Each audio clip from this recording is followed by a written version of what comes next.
کل روز قیامت حضور کو کس آنکھ سے دیکھو گے جب پیغمبر تمہیں یہ کہہ رہے ہوں گے کہ تم نے میرے خانوادے کو شہید کر دیا؟ یزید سے یہ بات کہی کہ دیکھو بات یہ ہے کہ اللہ کے رسول صلی اللہ علیہ وسلم کی قرابت کا لحاظ کرنا، اور مجھے یہ لگ رہا ہے کہ میرے جانے کے بعد اہل عراق جو ہے وہ حسین کو تمہارے خلاف کھڑا کریں گے۔ سیدنا حسین رضی اللہ عنہ اور ان کے بچوں، ان کے اہل خانہ کا جو اصل قاتل ہے وہ کون ہے؟ یہ کہتے ہیں نا سیدہ سکینہ کو مہندی لگائی گئی اور یہ ہوا وہ ہوا، یہ ساری کہانیاں سنائی جاتی ہیں۔ تو سوال یہ ہے کہ اگر پانی پینے کے لیے نہیں تھا تو وہاں کیسے آ گیا؟ باقی تو وہ ہے کہ جس نے بیعت کی اور پھر اس کے بعد قلادہ گردن سے اتارو، ہم نے تو قلادہ پہنا ہی نہیں۔ کیسے رونما ہوا یہ واقعہ؟ مارکہ کتنے دن رہا، اور پھر اس میں پانی کی بندش کا جو معاملہ ہے اس کی کیا حقیقت ہے، اور یہ اس کی جو تفصیلات ہمیں معتبر یا اتھینٹک سورسز سے ملتی ہیں وہ کیا ہیں؟ تو کہا تم نے نواسہ رسول صلی اللہ علیہ وسلم کو شہید کیا، تم نے نواسہ رسول صلی اللہ علیہ وسلم کو شہید کیا، اس وقت تمہیں کوئی فکر لاحق نہیں ہوئی، اور اب مکھی اور مچھر کے مرنے پر سوال کر رہے ہو۔ بسم اللہ الرحمن الرحیم، السلام علیکم ورحمۃ اللہ وبرکاتہ۔ معزز ناظرین، آپ دیکھ رہے ہیں نہد ڈیجیٹل۔ محرم الحرام سیریز میں آپ کا ہوسٹ حافظ عرفان شفیق حاضر خدمت ہے، اور آج کا اہم ترین پروگرام رسول اللہ صلی اللہ علیہ وسلم کے نواسے سیدنا علی ابن ابی طالب کے بیٹے سیدہ فاطمہ رضی اللہ عنہا کے جگر گوشے سیدنا حسین ابن علی رضی اللہ تعالی عنہم کی شہادت سے متعلق ہے۔ اور آج کے پروگرام میں ہمارے معزز مہمان ہیں مفتی عتیق الرحمن علوی اور ڈاکٹر حافظ محمد زبیر حفظہم اللہ۔ محترم مفتی صاحب، آپ کا بہت شکریہ۔ ڈاکٹر صاحب، آپ تشریف لائے، آپ کا شکریہ۔ معزز ناظرین، سیدنا حسین ابن علی رضی اللہ تعالی عنہ وہ صحابی رسول ہیں جو رسول اللہ صلی اللہ علیہ وسلم کے محبوب ہیں۔ آپ ان سے محبت کرتے تھے اور اللہ رب العالمین سے دعا کرتے تھے کہ اے اللہ، جو ان سے محبت کرے تو ان سے محبت فرما، اور آپ نے اپنی محبت کا معیار سیدنا حسین رضی اللہ تعالیٰ عنہ سے محبت کو قرار دیا ہے، اور ان سے بغض رکھنے کو اپنے آپ سے بغض رکھنے سے تعبیر کیا ہے۔ یہ وہ صحابی ہیں، رسول اللہ کے نواسے ہیں، جن کو آپ کندھے پہ اٹھاتے تھے، چادر میں چھپاتے تھے، انہیں اپنا پھول قرار دیتے تھے۔ فرشتہ آ کے آپ کو خبر دیتا تھا کہ یہ جنتی نوجوانوں کے سردار ہیں۔ ان کی شہادت کا جو ایک المناک واقعہ اور قصہ ہے، اس سے متعلق ہم بہت ساری تفصیلات آج کے اس پروگرام میں جانیں گے، حقائق تک پہنچنے کی کوشش کریں گے، اور جو اشکالات، اعتراضات اور ابس بیکار اور من گھڑت چیزیں اس سے متعلق معاشرے میں مشہور ہیں، اس پروگرام کی وساطت سے ان کا رد اور ان کا ابطال آپ ضرور جانیں گے اور سنیں گے۔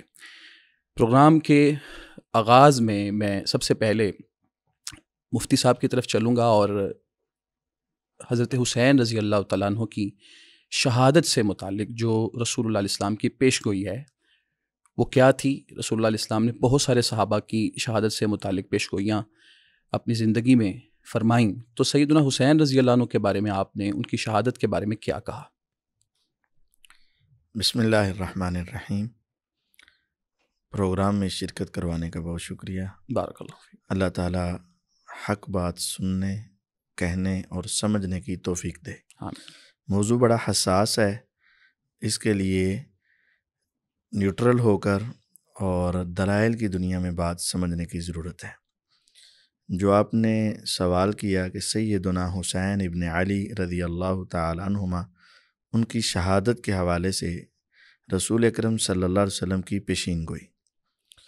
جب سیدنا علی المرتضیٰ رضی اللہ تعالی عنہ سیدنا معاویہ رضی اللہ تعالی عنہ کی طرف پیش قدمی کر رہے تھے صفین میں جانے کے لیے، اس وقت جب وہ فرات کے کنارے پر پہنچے تو ایک تابعی سیدنا عبداللہ بن نجیح رحمہ اللہ کہتے ہیں کہ سیدنا علی المرتضیٰ رضی اللہ تعالی عنہ نے اس وقت کہا، یا ابا عبد الرحمن صبراً علی شط الفرات، اے ابو عبد الرحمن یہ ابو عبد الرحمن کنیت ہے سیدنا حسین رضی اللہ عنہ کی۔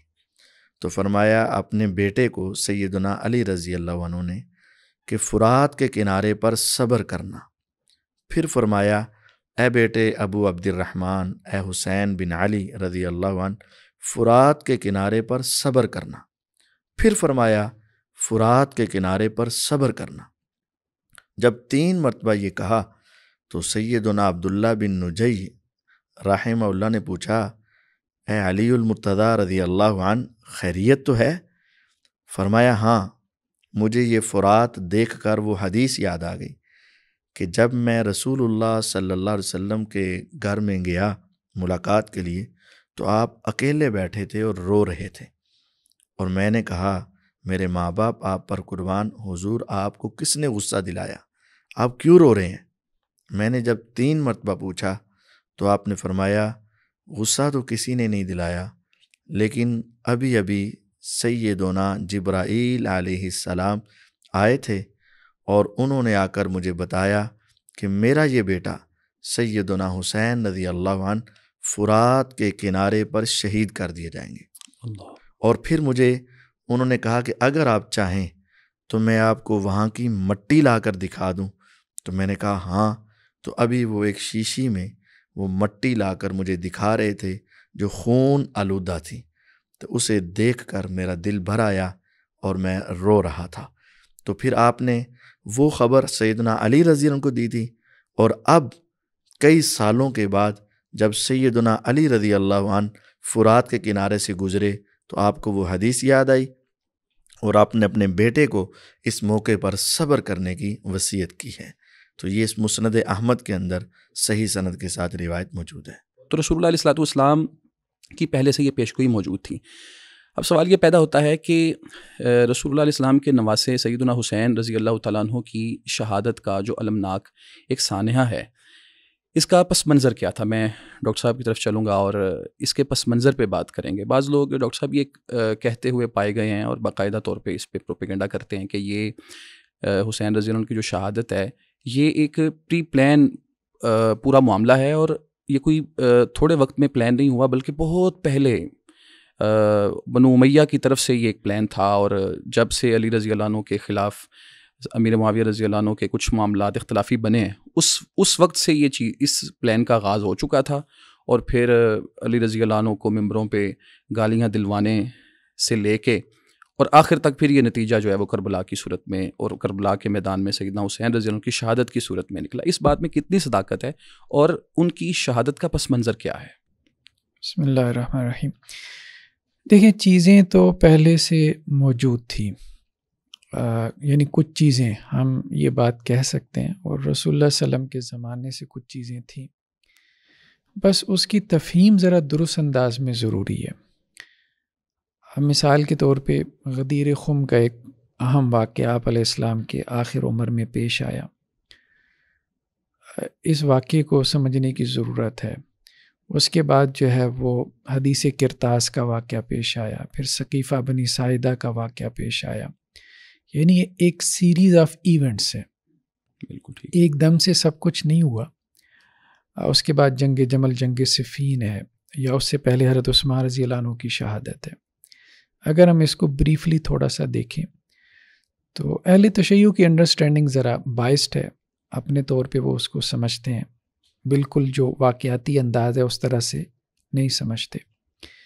تو غدیر خم کے موقع پہ اللہ کے نبی صلی اللہ علیہ وسلم نے جو یہ بات کہی کہ علی جو ہیں وہ تمہارے مولا، یعنی مولا سے مراد تمہارے محبوب ہونے چاہیے، تو اس کا پس منظر یہ تھا کہ کچھ ایسے واقعات ہو گئے جن کی وجہ سے کچھ صحابہ کو حضرت علی رضی اللہ عنہ سے رنجش پیدا ہوئی، یا بعض صحابہ کے ذہن میں یہ بات آئی کہ حضرت علی رضی اللہ عنہ جو ہیں وہ آپ علیہ السلام سے رشتہ داری کی وجہ سے کچھ جو ہے وہ اپنے حصے سے زائد مال جو ہے وہ حاصل کر رہے ہیں۔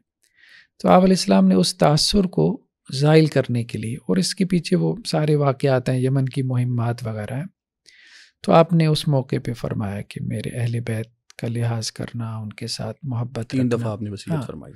تو وہ آپ علیہ السلام نے وصیت فرمائی تھی. تو اس کا اصل کانٹیکس یہ تھا، کوئی یہ نہیں کہ جی آپ علیہ السلام اپنے بعد کسی کو امام یا خلیفہ مقرر کر کے جا رہے تھے، تو وہ مولا کا معنی نہیں بنتا. اگر آپ یہ بات کریں کہ کیا حضرت علی رضی اللہ عنہ یا اہل بیت میں سے کسی کے دل میں یہ بات تھی کہ ہمیں یہ ملے خلافت یا امامت، تو یہ بات کہی جا سکتی ہے کہ ان کے دل میں یہ بات تھی، کیونکہ صحیح بخاری وغیرہ میں جو روایات ہمیں ملتی ہیں، خاص طور پہ حدیث کرتاس کے حوالے سے ایک روایت ہے کہ حضرت عباس نے، آپ علیہ السلام کے چچا نے رضی اللہ عنہ، انہوں نے حضرت علی سے یہ بات کہی تھی کہ نزا کا عالم ہے اور میں یہ دیکھ رہا ہوں کہ آپ علیہ السلام دنیا سے جانے والے ہیں، کیوں نہ ہم آپ علیہ السلام سے جو ہے وہ پوچھ لیں کہ آپ کی بات کون جو ہے وہ خلیفہ ہوگا یا امام کون ہوگا. تو حضرت علی رضی اللہ عنہ نے اس سے اختلاف کیا.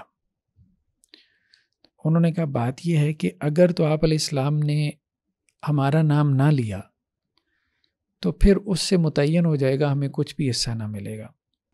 بالکل.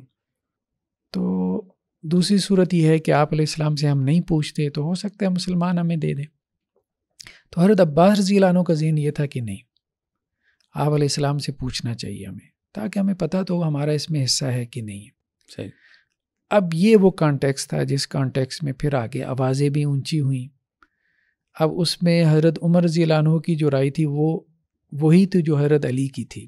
اب نام سارا حضرت عمر رضی اللہ عنہ کو لے لیا جاتا ہے کہ جی انہوں نے یہ بات کہی. تو ایک تو یہ معاملہ تھا. اور پھر اس موقع پہ آپ علیہ السلام جو وصیت کروانا بھی چاہ رہے تھے وہ حضرت ابو بکر کے بارے میں، اس کے بارے میں روایات سے وہ روایات. پھر یہ معاملہ آیا جو ہے وہ ثقیفہ بنی ساعدہ کا معاملہ آیا، اس میں حضرت علی رضی اللہ عنہ نے بیعت نہیں کی، یہ بھی صحیح روایتوں سے ہمیں ملتا ہے. لیکن اس میں بھی وجہ یہ نہیں تھی کہ وہ کوئی یہ سمجھتے تھے کہ جی یہ امامت جو ہے کوئی خدائی آپ کہہ لیں کہ جی عہدہ ہے جو اللہ کی طرف سے اہل بیت کو عطا کیا گیا. ایسا معاملہ نہیں تھا. اور اس میں بھی بڑی جو وجہ اور ریزن تھی وہ سیدہ فاطمہ رضی اللہ عنہا تھی، اور ان کے ذہن میں بھی کوئی ایسی بات نہیں تھی کہ اہل بیت کو امامت کے مستحق ہیں. وہ بھی باغ فدق کی ایک رنجش تھی جس کی وجہ سے 6 ماہ تک حضرت علی رضی اللہ عنہ نے بیعت نہیں کی. ہاں باقی یہ ہے کہ ان کے یہ خواہش اور طلب تھی تو ظاہری بات ہے تھی. خواہش اور طلب نہ ہوتی تو پھر جب معاملہ آیا حضرت عمر رضی اللہ عنہ کے بعد 6 افراد کی کمیٹی کا، تو 4 لوگ جو ہے وہ پیچھے ہو گئے، 2 جو ہے وہ اپنی جگہ پہ قائم رہے کہ جی. تو پھر حضرت عثمان رضی اللہ عنہ کے حق میں ووٹنگ ہو گئی، وہ خلیفہ مقرر ہو گئے. اصل میں جو ثانیہ جو ہے نا، یہاں تک تو معاملہ صرف اتنا ہی تھا، کوئی وہ نہیں تھا کہ یہاں تک معاملہ صرف اتنا تھا کہ اہل بیت میں حضرت علی رضی اللہ عنہ اپنے آپ کو حقدار سمجھتے تھے. یہاں تک تو اتنا ایک ان کے ہاں ایک خواہش موجود تھی کہ جی ہمیں اگر مسلمان منتخب کر لیں تو ہم حقدار ہیں. ہاں مطلب انتخاب کے ذریعے سے ہم آ جائیں، تو وہ چیزیں ہمیں ان کے خطبات میں بھی ملتی ہیں. ٹھیک ہے، لیکن اس میں وہ انتخاب کا لفظ اہم ہے. وہ یہ نہیں کہ اس کو وہ کوئی ڈیوائن سمجھتے تھے، یہ نہیں کہ جی مطلب خدا کی طرف سے کوئی ہمیں یہ کوئی حق دیا گیا، یہ نہیں سمجھتے تھے. جس طرح سے حضرت ابو بکر رضی اللہ عنہ کا انتخاب ہوا، یا اس کے بعد جو ہے وہ حضرت ابو بکر نے حضرت عمر کا انتخاب کیا، پھر اس کے بعد کمیٹی کے ذریعے عثمان کا ہو. تو یہ معاملہ اس وقت تک کا تھا. لیکن یہ ہے کہ وہ بیعت بھی کرتے آئے. حضرت ابو بکر کی انہوں نے بیعت کر لی، حضرت عمر کی کر لی، حضرت عثمان کی بھی کر لی. ٹھیک ہے. تو اب اس کے بعد حضرت عثمان رضی اللہ عنہ کو اصل میں جو شہادت کا ثانیہ ہے نا، اس سے پھر معاملات بہت زیادہ بگڑ گئے. مطلب جو اصل فتنہ فساد یا انتشار امت میں یا افتراق پیدا ہوا وہ حضرت عثمان کی شہادت سے پیدا ہوا. تو اب وہ بھی بنو امیہ میں سے تھے. تو اب ہم دیکھیں نا کہ ان کا بھی پانی بند ہوا، مطلب اور اس کنویں سے بند کیا گیا جو انہوں نے خرید کے وقف کیا تھا.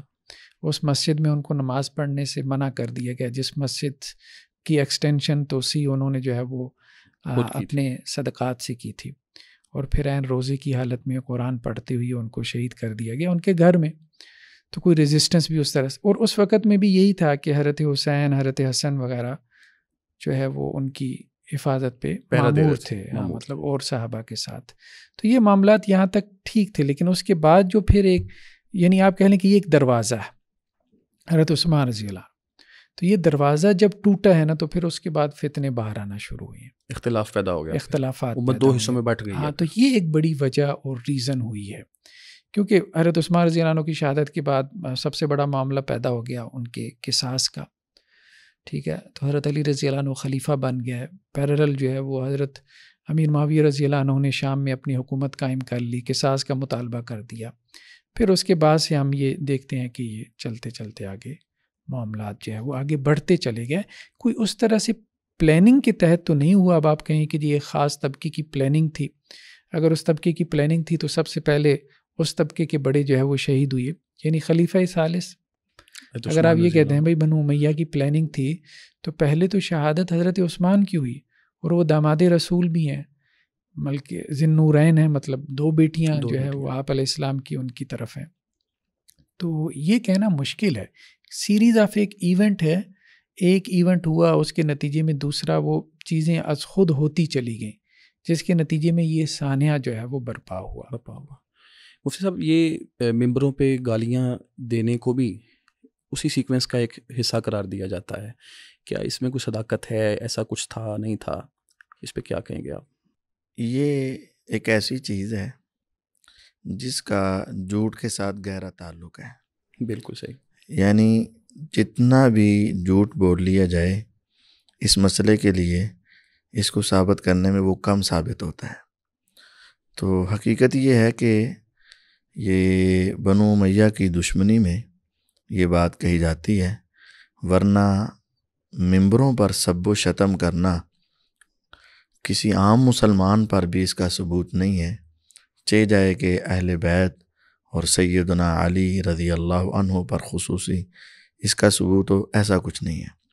ہاں، کچھ روایات میں کچھ الفاظ سب وغیرہ کے آتے ہیں، لیکن ان کے معنی اور مفہوم کو اگر سیاق و سباق کے اعتبار سے دیکھا جائے تو وہ کچھ اور ہوتے ہیں۔ کرٹیسائز کرنا، تنقید کرنا، ہاں، یا اپنی رائے کو درست کہنا، کسی کی رائے کو غلط کہنا۔ جیسے دو بندوں کا اختلاف ہے، وہ کہتے ہیں کہ میری رائے درست ہے، وہ کہتے ہیں میری رائے درست، اس طرح کے معنی۔ بہرحال گالیوں کا ممبروں پر برسر ممبر یہ بالکل جھوٹی بات ہے۔ گیا ہے۔ اس کا مطلب یہ ہوا کہ سیدنا حسین رضی اللہ عنہ کی جو شہادت کا سانحہ ہے، یہ کوئی بنو امیہ کی طرف اس کو منسوب کرنا، اس کو پلاننگ قرار دینا، یا اس سے متعلق جھوٹی باتیں اور پھر گالیوں، یہ سب چیزیں، ان کا تعلق حقیقت کے ساتھ کچھ نہیں ہے۔ اچھا، میں اب چاہوں گا کہ واقعہ کربلا کو جاننے سے پہلے، یا سیدنا حسین رضی اللہ عنہ کی شہادت سے جو متعلق واقعات ہیں ان کو جاننے سے پہلے یہ چیز کلیئر ہو جائے کہ ان چیزوں کی تفصیلات کا معتبر جو سورس ہے وہ کیا ہے، اور کون سے راوی ہیں جو ان واقعات کو بیان کرتے ہیں، تاکہ جو اتھینٹک سورس ہے اس سے معلومات لی جائیں اور جو ایک اتھینٹک نہیں ہے اس کو چھوڑا جائے۔ دیکھیں، بات یہ ہے کہ اس میں دو بڑے ہمارے پاس اس وقت سورسز ہیں۔ ایک تو آپ کی کتب احادیث ہیں کہ اس میں کچھ روایات آ گئی ہیں، مطلب اس طرح سے تو نہیں پورا واقعہ بیان ہوا، لیکن یہ ہے کہ کچھ روایات کہیں صحابہ اور آ دیگر گئی، لوگوں نے بیان کی ہیں، تابعین نے، تو وہ اتھینٹک یا مستند روایات ہیں۔ دوسرا جو ہے وہ کتب تاریخ ہیں۔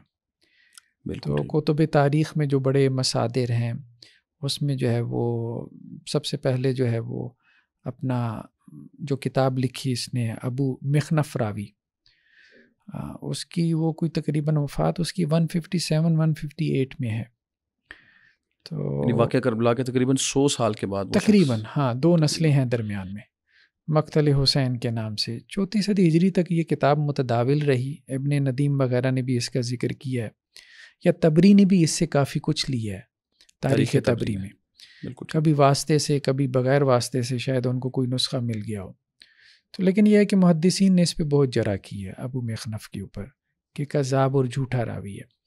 ہاں، امام ذہبی وغیرہ نے ایک بات کی ہے کہ کہیں کہیں اس سے کوئی روایت لینے میں اس لیے حرج نہیں ہے جبکہ دوسرے مصادر سے اس کی بات کی تصدیق ہو رہی ہو۔ تو اولین راوی تو یہی ہے۔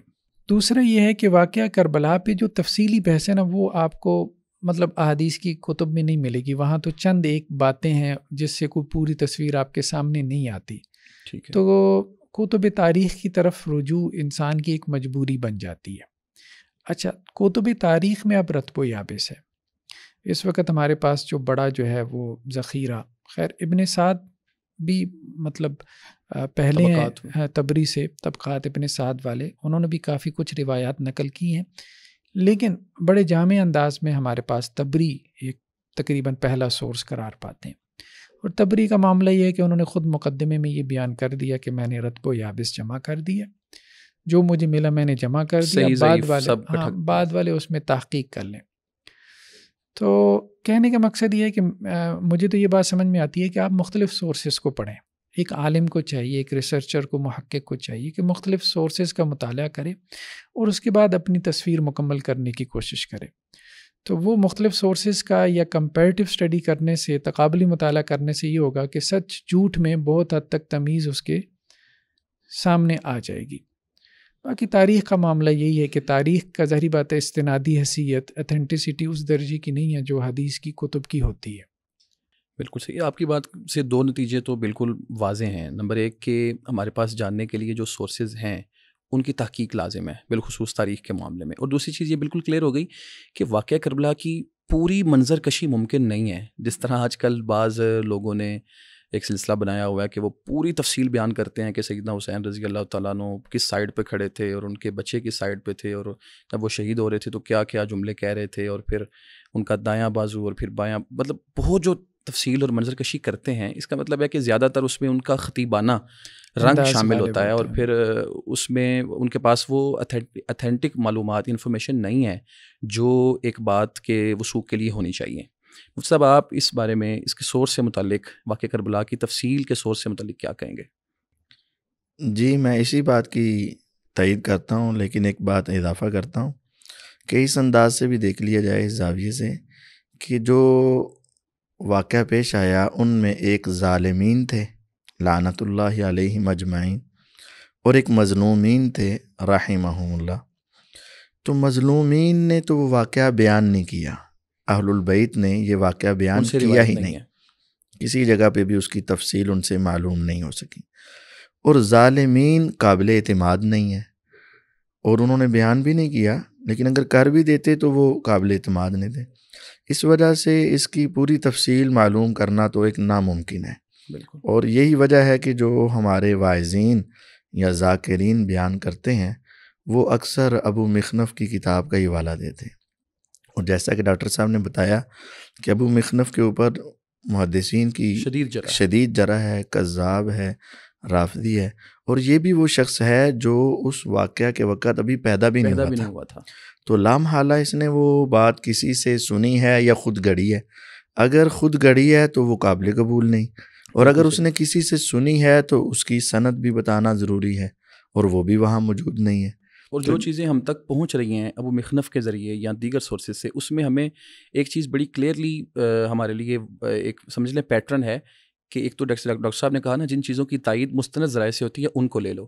نمبر 2، مستند ذرائع جن چیزوں پہ تنقید کرتے ہیں یا جن چیزوں کی تردید کرتے ہیں ان کو چھوڑنا ضروری ہے۔ کوئی ایسی تفصیل ہمارے سامنے آتی ہے جس سے یہ واضح ہوتا ہے کہ جس سے ہماری جو بنیادی اسلامی تعلیمات ہیں وہ ان کے خلاف جاتی ہے، بنیادی عقائد کے ہی خلاف جاتی ہے، تو اس کو چھوڑنا لازم ہوگا۔ یہ چیز بالکل کلیئر ہوگی۔ اچھا، واقعہ کربلا کی جو تفصیلات مستند ہم تک پہنچیں یا جو مستند ذرائع ہیں، سورسز ہیں، ان کے ذریعے جن تفصیلات کی تائید ہوتی ہے، ان تفصیلات کا کچھ حصہ ہم چاہیں گے کہ اس پروگرام کی وساطت سے لوگوں تک جائے کہ وہ واقعہ کیا تھا۔ اس کا آغاز سیدنا حسین رضی اللہ تعالیٰ عنہ کا جو سفر ہے مدینے سے مکے کا، اور پھر مکے سے کوفے کا، اور اس سے بھی پہلے سیدنا امیر معاویہ رضی اللہ عنہ کی وفات، اور پھر یزید کو حاکم بنایا جانا، اور پھر یزید کا اپنی بیعت کا مطالبہ کرنا، یہ سب مختلف مواقع ہیں۔ اس سے آغاز ہوتا ہے، اس بڑے سانحے کی طرف یہ سارا معاملہ چلتا ہے۔ تو جو تفصیل اتھینٹک اور باوثوق ذرائع سے ہم تک آئی ہے وہ ذرا اختصار کے ساتھ اس پہ ذرا کچھ روشنی ڈالیے۔ دیکھیں، جو خلافت کا معاملہ ہے اس کے اندر شریعت نے کوئی ایک خاص زاویہ یا کوئی خاص طریقہ کار مقرر نہیں کیا انتخاب کا، اور یہ خلیفے کی ثوابدید پر ہے۔ رسول اللہ صلی اللہ علیہ وسلم نے 20 اشاروں سے اور مسلح دے کر ابو بکر صدیق رضی اللہ عنہ کو خلافت کا معاملہ بتایا، لیکن واضح الفاظ میں ان کو خلیفہ نہیں بتایا. نہیں کیا. سیدنا ابو بکر رضی اللہ تعالیٰ عنہ نے اس سے مختلف انداز اپنایا کہ نام لے کر اپنے بعد عمر رضی اللہ عنہ کو منتخب فرمایا، اور سیدنا عمر رضی اللہ تعالیٰ عنہ نے اس سے تھوڑا سا ہٹ کر 6 افراد کو مقرر کیا. یہ تینوں افراد کی سلیکشن کا طریقہ مختلف ہے. اور سیدنا عثمان رضی اللہ عنہ نے ان تینوں میں سے کچھ بھی نہیں اپنایا، حالانکہ وہ کئی روز گھر میں محصور رہے اور معلوم ہو رہا تھا کہ اب حالات ناساز ہیں. فیصلہ لوگوں پہ چھوڑ دیا. ہاں جی. تو یہ خلیفہ کے انتخاب کا طریقہ یہ مختلف ہے، اور خلیفہ خود بھی اس کے اندر کوئی ڈیسیژن لے سکتا ہے. تو سیدنا امیر معاویہ رضی اللہ تعالیٰ عنہ نے یہ سوچا کہ امت بڑی مشکل سے متحد ہوئی ہے، اگر ان کو بغیر انتخاب کے چھوڑ دیا جائے تو ہو سکتا ہے کہ یہ دوبارہ افتراق پیدا ہو جائے.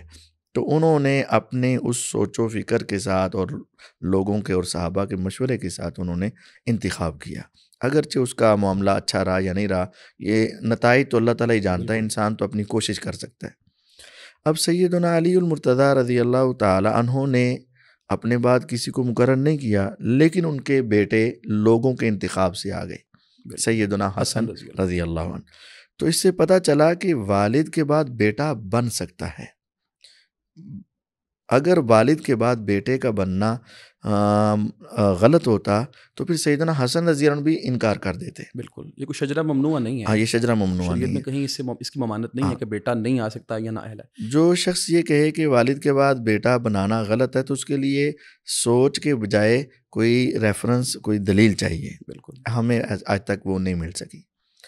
اب دوسری بات یہ ہے کہ افضل کے ہوتے ہوئے مفضول کی خلافت کیسی ہے؟ بہتر تو یہی ہے کہ افضل کو ہی، بہترین کو ہی وہ ادا کی جائے، لیکن ہمیں احادیث سے یہ بات معلوم ہوتی ہے کہ بسا اوقات کچھ ریزن کی وجہ سے افضل کے ہوتے ہوئے مفضول کو بھی دے سکتے ہیں، بڑے کے ہوتے ہوئے چھوٹے کو بھی. رسول اللہ صلی اللہ علیہ وسلم کی زندگی کا آخری لشکر جو روانہ ہوا وہ لشکر اسامہ کے نام سے معروف ہے. بالکل.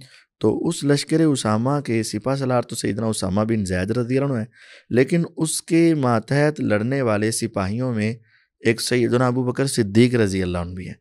اب ان کا مقام و مرتبہ تو امت میں اجماعی طور پر سب سے زیادہ ہے، لیکن ان کے ماتحت ہے. اسی طرح سیدنا حسن رضی اللہ تعالی عنہ اور سیدنا حسین رضی اللہ عنہ، یہ دونوں شخصیات ہی سیدنا معاویہ رضی اللہ عنہ سے افضل ہیں. بالکل. لیکن ان دونوں شخصیات نے سیدنا معاویہ رضی اللہ عنہ کی بیعت کی، تو حضور صلی اللہ علیہ وسلم نے اس کی تائید فرمائی اور اس کی تعریف فرمائی. تو اگر یہ افضل کے ہوتے ہوئے مفضول کی بیعت غلط ہوتی تو پھر حضور اس کی تعریف نہ فرماتے اور یہ دو ہستیاں بھی اس کو قبول نہ فرماتی. تو یہاں سے معلوم ہوتا ہے کہ افضل کے ہوتے ہوئے مفضول ہو سکتا ہے. تو اگر افضل کے ہوتے ہوئے پہلا مفضول ہو سکتا ہے تو دوسرا مفضول بھی ہو سکتا ہے. بہرحال سیدنا معاویہ رضی اللہ تعالیٰ عنہ نے اپنے اعتبار سے ایک فیصلہ کیا، اگرچہ اس کا نتیجہ ذرا اچھا نہیں نکل سکا، لیکن شرعی اعتبار سے اس کے اوپر کوئی قدغن لگانا یا کوئی تنقید کرنا یہ درست نہیں معلوم ہوتا. امیر معاویہ رضی اللہ عنہ نے یزید کو اپنی زندگی میں مقرر کیا، اس کی بیعت لی. اس کے بعد ان کی وفات کے بعد یزید جب حکمران بنا تو ظاہر ہے اس کی طرف سے یہ مطالبہ تھا کہ بیعت کی جائے. سیدنا حسین رضی اللہ تعالیٰ عنہ نے مدینے میں بیعت نہیں کی اور مکے چلے گئے، اور پھر مکے سے آپ کا سفر کوفے کی طرف تھا. اس کی کچھ اختصار سے تفصیل ذرا، کیونکہ یہیں سے آغاز ہوتا ہے سانحہ کربلا کا، یہیں سے ان کا سفر شروع ہوتا ہے. جی، پہلی بات یہ ہے کہ سیدنا حسین رضی اللہ تعالی عنہ نے اگرچہ ظاہری طور پر بیعت نہیں کی، لیکن اس بیعت کا انکار بھی نہیں کیا. بالکل ایسا ہی ہے. بلکہ بعض روایات کے مطابق وہ اس بیعت کے لیے تیار ہو چکے تھے، اور انہوں نے یہ جملہ بولا تھا کہ میرے جیسا شخص چھپ کر بیعت نہیں کرتا، سب کے سامنے بیعت کرے گا. مدینے میں یہی کہا انہوں نے. اور ہم سمجھتے ہیں کہ سیدنا حسین رضی اللہ عنہ اپنے وعدے کے پکے اور سچے تھے، اور جو بات کر رہے تھے وہ سچی کر رہے تھے. یعنی انہوں نے انکار نہیں کیا، کیفیت اور طریقہ بتایا ہے کہ میں کیسے کروں گا. ہوا یہ کہ اگلے دن وہ ان سے مطمئن ہو گئے اور دوسرے افراد کی طرف بیعت میں مصروف رہے، اور اب یہ شہزادے تھے، یہ کوئی کسی کے مطلب ملازم تھوڑی تھے کہ اگلے دن اس کے بعد بھی ان کا انتظار کرتے. تو جب پورا دن انہوں نے انتظار کیا وہ نہیں آئے، تو سیدنا حسین رضی اللہ تعالیٰ عنہ اپنے وعدے کو پورا کرنے کے بعد جب رات ہوئی، دن ختم ہوا، انہوں نے کہا میں سب کے سامنے اگلے دن بیعت کروں گا. جب دن ختم ہوا تو اب وہ آزاد ہوئے. اگلے دن ان سے مطالبہ نہیں کیا گیا، مطالبہ نہیں اور کیا. اگلے دن کی شام وہ پھر وہاں سے شام کے بعد، شام یعنی وہ اپنے وعدے پر. لیکن یہاں سے یہ بات سمجھ لیں کہ انہوں نے انکار نہیں کیا. انکار کہیں منقول نہیں، انکار نہیں منقول. اور آگے پھر وہ اپنے خود مختار تھے، وہ چلے گئے مکہ میں. جب وہ یہاں سے نکلے تو کوفیوں نے سمجھا کہ یہ بغاوت کر کے نکلے ہیں. انہوں نے یہ سمجھا اور غلط سمجھا، اور انہوں نے پھر خطوط کا سلسلہ کافی شروع کیا. سیدنا حسین رضی اللہ تعالیٰ کے پاس خطوط آئے.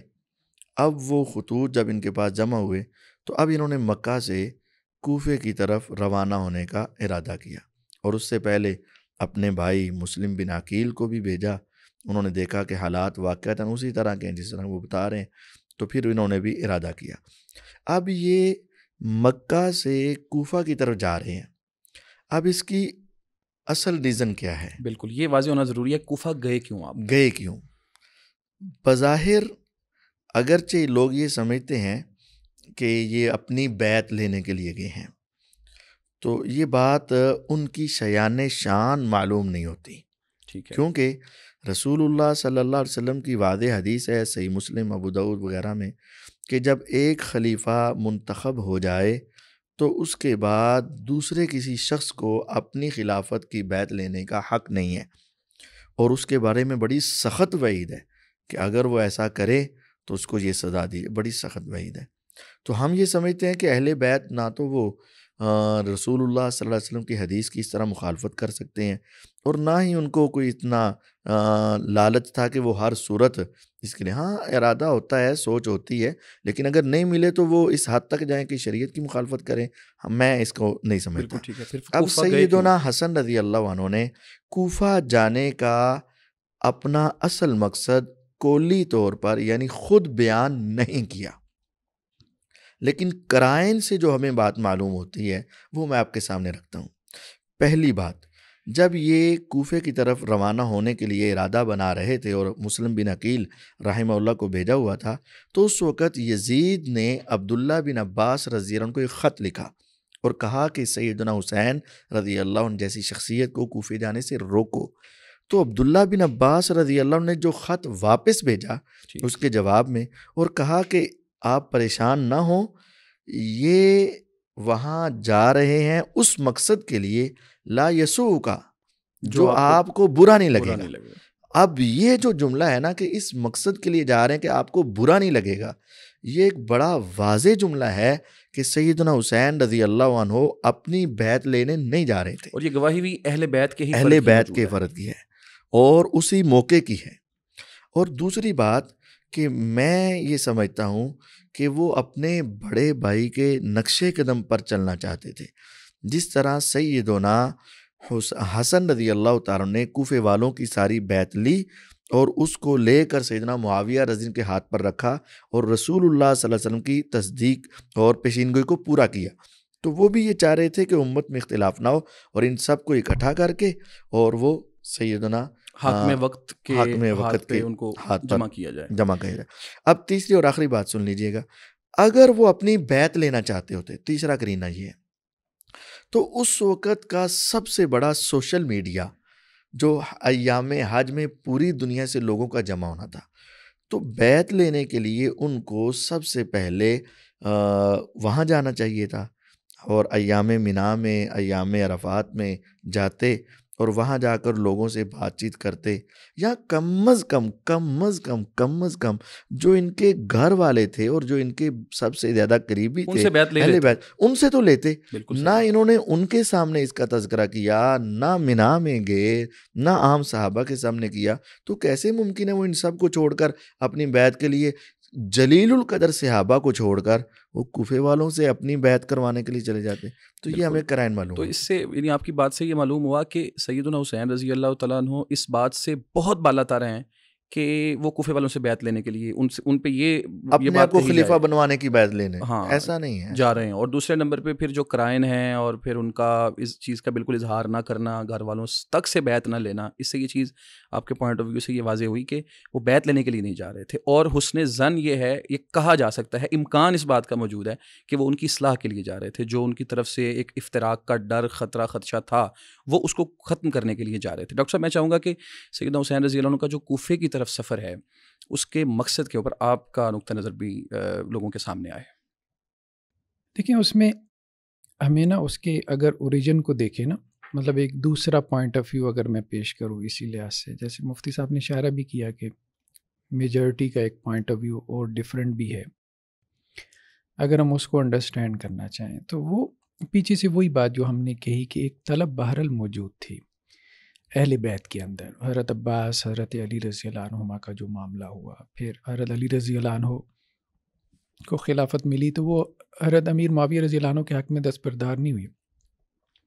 حضرت حسن رضی اللہ عنہ نے بھی قبول کر لی نا، وہ اگرچہ پھر بعد میں دستبردار ہو گیا، لیکن حضرت حسین نے اس سے اختلاف کیا، دستبرداری سے اختلاف کیا، لیکن عملاً اس کو ایکسیپٹ کیا اور انہوں نے بھی بعد میں بیعت کر لی. لیکن جب تک دستبرداری نہیں ہوئی تھی تو وہ مطلب اس کے حق میں نہیں تھے، تو ان کے اندر مزاحمت اور ریزسٹنس زیادہ تھی. باقی 49 میں پھر وہ قسطنطنیہ کی جو ایک وہ جنگ ہوئی، اس میں بھی حضرت حسین رضی اللہ عنہ شامل رہے حضرت امیر معاویہ رضی اللہ عنہ کی امارت کے تحت. 56 میں جب بیعت لی گئی اہل مدینہ سے یزید کی، تو حضرت امیر معاویہ رضی اللہ عنہ کے کہنے پہ، تو اس وقت بھی حضرت حسین رضی اللہ عنہ نے بیعت نہیں کی، تو تعرض نہیں کیا، مطلب حضرت امیر معاویہ رضی اللہ عنہ انسسٹ نہیں کیا. لیکن یہ ہے کہ یہ بات ہمیں ملتی ہے بعض تاریخی روایتوں میں کہ یزید سے یہ بات کہی کہ دیکھو بات یہ ہے کہ اللہ کے رسول صلی اللہ علیہ وسلم کی قرابت کا لحاظ کرنا، اور مجھے یہ لگ رہا ہے کہ میرے جانے کے بعد اہل عراق جو ہے وہ حسین کو تمہارے خلاف کھڑا کریں گے، لیکن میں تمہیں یہی وصیت کرتا ہوں کہ رسول اللہ کی قرابت کا لحاظ کر کے جا. جب اس کے فوراً بعد پھر ہم دیکھتے ہیں کہ وہ 60 میں جب حضرت امیر معاویہ رضی اللہ عنہ جو ہے وہ دنیا سے چلے گئے، پھر یزید جو ہے وہ امیر بن گیا. اب اس نے بھی بیعت کے لیے جو ہے وہ حاکم مدینہ یا گورنر مدینہ کو کہا، ولید بن عتبہ کو کہا کہ جی آپ بیعت لیں، خاص طور پہ عبداللہ بن زبیر سے اور حضرت حسین سے، کیونکہ ان دونوں سے ایک وہ محسوس ہو رہا تھا.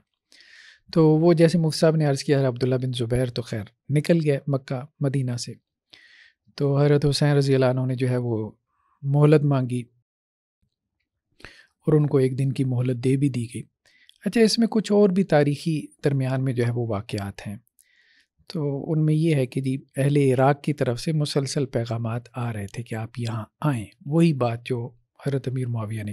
اس کی ایک اور لاجیکل ریزن بھی ہے، حضرت علی رضی اللہ عنہ کا جو کیپٹل تھا وہ کوفہ تھا، بالکل، تو کوفہ میں حضرت علی رضی اللہ عنہ اہل بیت کا اثر و رسوخ تھا. ظاہر بات انسان جہاں بیٹھتا ہے وہاں اس کے فالورز جو ہے وہ یا اس سے محبت کرنے والے پیدا ہو جاتے ہیں.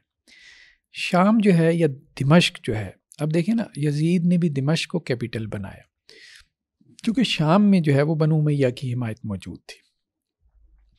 تو یہ تھا مطلب مختلف علاقوں میں مختلف ان کے ہونے کی وجہ سے، چونکہ حضرت امیر معاویہ رضی اللہ عنہ حضرت عمر رضی اللہ عنہ کے زمانے سے شام کے گورنر تھے، تو یہ بھی ایک تاریخی وہ ہسٹوریکل بیک گراؤنڈ ہے. تو وہ جو حضرت امیر معاویہ رضی اللہ عنہ نے بات کہی تھی تو اس کے پیچھے بنیاد یہی تھی کہ کوفہ مرکز رہا ہے. حضرت عثمان رضی اللہ عنہ کے زمانے تک مدینہ کیپٹل رہا، دارالخلافہ رہا، حضرت ابو بکر، حضرت عمر، حضرت عثمان، تو حضرت علی نے فوراً اس کو تبدیل کر دیا. اس کی وجہ یہی تھی کہ کوفہ میں حمایت زیادہ تھی اہل بیت کی، اور اس وقت انہیں حضرت امیر معاویہ رضی اللہ عنہ کے مقابلے میں حمایت چاہیے تھی، سپورٹر چاہیے تھے، اور وہ کیونکہ مدینہ اور مکہ کے لوگ یہ زیادہ تر جو ہے وہ اس قسم کے معاملات میں نیوٹرل ہو جاتے تھے، تو اس لیے یہ ایک مطلب وجہ تھی آپ کہہ لیں. پھر یہ جو حضرت حسین رضی اللہ عنہ بھی پھر مکہ آ گئے، نکل آئے، وہ بیعت کا معاملہ نہیں ہوا. پھر یہ ہوا کہ یہاں سے کوفہ کے لیے جب انہوں نے نکلنا چاہا تو یہ بات بھی درست ہے کہ بعض صحابہ نے ان کو روکا، حضرت عبداللہ بن عباس نے، عبداللہ بن عمر نے، اور اسی طرح اور بھی لوگوں کے، محمد بن حنفیہ کے نام بھی ملتے ہیں جو ان کے بھائی بلکہ تھے. وہ تو مدینہ سے ہی نہیں آئے، مکہ. ہاں وہ مدینہ سے نہیں آئے ادھر رکے. ہاں لیکن انہوں نے ان کو مشورہ دیا تھا کہ آپ مکہ رک جائیں. یہ بھی ان کا تھا کہ یہ بھی مکہ میں ان کا آپ قیام مشورہ کریں، تھا پھر یہاں سے آگے نہ جائیں. ہاں تو اسی طرح سے اور بھی راستے میں بھی کہا جاتا ہے کہ عبداللہ بن مطیع وغیرہ نے بھی مشورہ دیا کہ آپ نہ جائیں. اچھا اس میں اب مطلب وجہ کیا تھی ان کے سفر کی، یہ ایک بات ہے، کیونکہ یہ چیز تو ہمیں اس میں تاریخی روایات میں کثرت سے ملتی ہے کہ انہوں نے حضرت مسلم بن عقیل کو جو ہے وہ کوفہ میں بھیجا تھا کہ جا کے خیر خبریں وغیرہ لے کر آئے. تو مسلم بن عقیل جب وہاں گئے تو وہاں ان کا جو قیام ہوا ہانی بن عروہ کے ہاں، اور اب یہ بات ملتی ہے کہ ایک ہی دن میں 12,000 لوگوں نے بیعت کر لی، اور اس کی وجہ وہی ہو سکتی ہے کہ حضرت علی رضی اللہ عنہ وہاں پہ تھے، کوفہ میں تھے، ان کی وہ دارالخلافہ تھا، اور یہ کوئی بعید بات نہیں ہے کہ ایک دن میں 12,000 نے بیعت کر لی ہو. پھر بعض روایتوں میں یہ بھی ہے کہ 18,000 تک بھی جو ہے وہ بیعت کا معاملہ پہنچ گیا تھا. تو پھر وہاں سے جو ہے وہ انہوں نے لکھا کہ آپ آ جائیں، اور یہ چیز ان کی جو ہے وہ ہاں. اب یہ کہ ایک سوال یہاں پہ یہ پیدا ہوتا ہے کہ کیا ہم اس کو خروج یا ہم اس کو بغاوت کا نام دیں گے؟ آپ کے پوائنٹ آف ویو جو مفتی صاحب نے کہا اس سے تو اس سوال کا جواب بھی کلیئر ہو گیا. یعنی ان کے موقف کے مطابق تو سیدنا حسین رضی اللہ عنہ بیعت لینے یا اس طلب سے جا ہی نہیں رہے تھے، اور اس چیز کا امکان زیادہ موجود ہے کہ وہ ان کی اصلاح کے لیے جا رہے تھے. اور آپ کے موقف سے یہ لگتا ہے کہ وہ ارادہ کہیں نہ کہیں رکھتے تھے اس طرح کا، اور جب وہ رکھتے تھے تو پھر یہ سوال بالکل پیدا ہوتا ہے کہ کیا جب ایک حاکم وقت اپنی بیعت لے چکا ہو، لے رہا ہو، اور وہ نامزد ہو چکا ہو، تو اگر کوئی پھر اپنی بیعت کے لیے اٹھتا ہے یا کھڑا ہوتا ہے تو کیا اس کے عمل کو خروج کہا جائے گا، نہیں کہا جائے گا؟ اس بارے میں اہل سنہ کا کیا موقف ہے؟ دیکھیں نا، جہاں تک ارادے کی بات ہے تو دیکھیں وہ خاندان میں اوپر سے چلا آ رہا ہے، مطلب اس کی پوری ایک ہسٹری ہے نا، اس کا انکار کرنا شاید مشکل ہو جائے گا. ٹھیک ہے، تو اور اس کے بعد بھی ان لوگوں میں رہا، مطلب خاندان میں رہا. وہ ایک یہ ہے کہ عملاً وہ درس و تدریس میں مشغول ہو گئے، لیکن حسنی جتنے تھے، آپ حسنیوں کو دیکھیں، انہوں نے ایکسیپٹ نہیں کیا بنو امیہ کو، وہ سب جو ہے وہ میدان جنگ کے اندر رہے اور لڑتے رہے. تو اس کے بعد اور بھی بہت سی جو آف شوٹس نکلی، اور یہ لوگ باقی یہ ہے کہ وہ ریولوشنز اتنے کامیاب نہیں ہوئے. اسی طرح جو زیدیاں ہیں، اور یہ بھی اب اسی میں سے ہیں، تو اب وہ بھی لڑتے رہے، سارے زیدیہ بھی لڑتے رہے. زید بن علی زین العابدین جو ہیں ان سے آگے جو چلیں، یہ ذرا ثانیہ کربلا کی وجہ سے اس کا ایفیکٹ اتنا تھا کہ یہ درس و تدریس کی طرف مشغول ہو گئے. لیکن باقی سارے حضرت حسن کی اولاد ہو گئی یا حضرت حسین کی اولاد میں سے جو زیدی تھے وہ سارے لڑتے رہے، اور بالفعل لڑائیاں کی انہوں نے، اور شہادتیں بھی پائیں. لڑائیاں کن سے ہوئی ان کی؟ بنو امیہ سے. صحیح. ہاں وہ ایک نہیں، اختلافات رہے ان کے، وہ ایک نہیں ہے، وہ بہت کثرت سے. ہم نے اس کے اوپر ایک لمبی چوڑی سیریز کی تھی، بہت کثرت سے. تو اس میں یہ حضرت نفس زکیہ کا کیس لے لیں، اور بہت سارے لوگ جو ہے وہ ملتے ہیں. تو حضرت حسن کی اس کے بعد بہت مطلب شہادتیں ہوئیں ان کی اولاد میں سے. یہاں پہ معاملہ رک گیا تھا، یہ سائڈ پہ ہو گئے تھے جو حسینی تھے آپ کہہ لیں، لیکن حسنی جو ہے ان کی مسلسل پھر شہادتیں ہوتی رہیں، اور وہ بنو عباس کے دور تک لگے رہے. خیر پھر یہ ہے کہ یہ بنو عباس نے بھی تو اکیلے کامیابی حاصل نہیں کی بنو امیہ کے خلاف، ان کے ساتھ یہ فاطمی ملے ہوئے تھے. یہ فاطمیوں اور بنو عباس کا آپس میں معاہدہ ہوا تھا بنو امیہ کے خلاف. تو پھر بنو امیہ کو جو ہے وہ انہوں نے مل کے جو ہے وہ یہاں سے اپنا بگایا، اور وہ اسپین کی طرف نکل گئے. پھر ان کا آپس میں اختلاف ہو گیا، فاطمیوں کا اور ان کا عباسیوں کا آپس میں اختلاف ہو گیا. تو اصل میں تو عباسی ان کے بہاف پہ آگے آئے تھے، لوگوں کی ہمدردیاں تو ان کے ساتھ زیادہ تھیں، لیکن عملاً وہ غالب آ گئے، اور انہوں نے جو ہے وہ اس کے اوپر مطلب اقتدار کے اوپر جو ہے وہ خود اپنے ہاتھ میں رکھ لیا. تو یہ ہے کہ یہ ایک پوری سیریز ہے، مطلب ہم اس ایونٹ کو اس پورے بڑے سینیریو سے کاٹ کے شاید دیکھنے کی کوشش کریں گے تو پھر ایک اور نتیجہ نکالیں گے. لیکن اور پیرالل ایونٹس کیا ہو رہے تھے پورا، مطلب وہ تو اس کے اندر ہم اس کو رکھ کے اگر سمجھنے کی کوشش کریں گے تو پھر شاید ہم ایک دوسرے نتیجے تک پہنچیں. تو بظاہر مجھے یہ محسوس ہوتا ہے، مطلب میجورٹی نے بھی یہی سمجھا ہے کہ حضرت حسین رضی اللہ عنہ جو ہے وہ بیسیکلی اپنی بیعت لینا چاہتے تھے، اور وہ یہ سمجھتے تھے کہ چونکہ ہم وہ سینئر تھے، کوئی شک نہیں، عبداللہ بن عباس، عبداللہ بن عمر، عبداللہ بن زبیر، یہ سارے لوگ سینئر تھے. یزید تو تابعی ہے, یہ تو صحابہ میں سے تھے. صحابہ میں سے. تو سینئر ہونے کی بنیاد پہ جو ہے وہ ہم لوگ اس کے اہل ہیں امامت کے اور خلافت کے. باقی ان کا جو یہ اقدام ہے اس کو ہم خروج یا بغاوت اس لیے نہیں کہہ سکتے کہ خروج اور بغاوت اس وقت کنسیڈر ہوتی ہے جب آپ حکمران کی بیعت کر لیں. اچھا, حضرت معاویہ رضی اللہ عنہ کو بھی یہی بات کہی گئی تھی کہ جی بیعت ہو گئی ہے مدینہ کے اندر حضرت علی رضی اللہ عنہ کی, کیونکہ شہادت وہاں پہ ہوئی تھی, تو اولین بیعت تو مدینہ میں ہوئی نا. پھر انہوں نے اب جو ہے تو اس پہ حضرت امیر معاویہ رضی اللہ عنہ کا کہنا یہی تھا کہ بھائی باغی تو وہ ہے کہ جس نے بیعت کی اور پھر اس کے بعد قلادہ گردن سے اتارو, ہم نے تو قلادہ پہنا ہی نہیں. سیم کنڈیشن وہاں بھی یہی تھی, وہاں پہ معاویہ رضی اللہ عنہ نے اہل شام نے انہوں نے بیعت ہی نہیں کی تھی نا, تو اس لیے وہ اپنے آپ کو وہ کہتے تھے کہ جی ہم تو اس میں بغاوت اور خروج میں آتی نہیں ہے.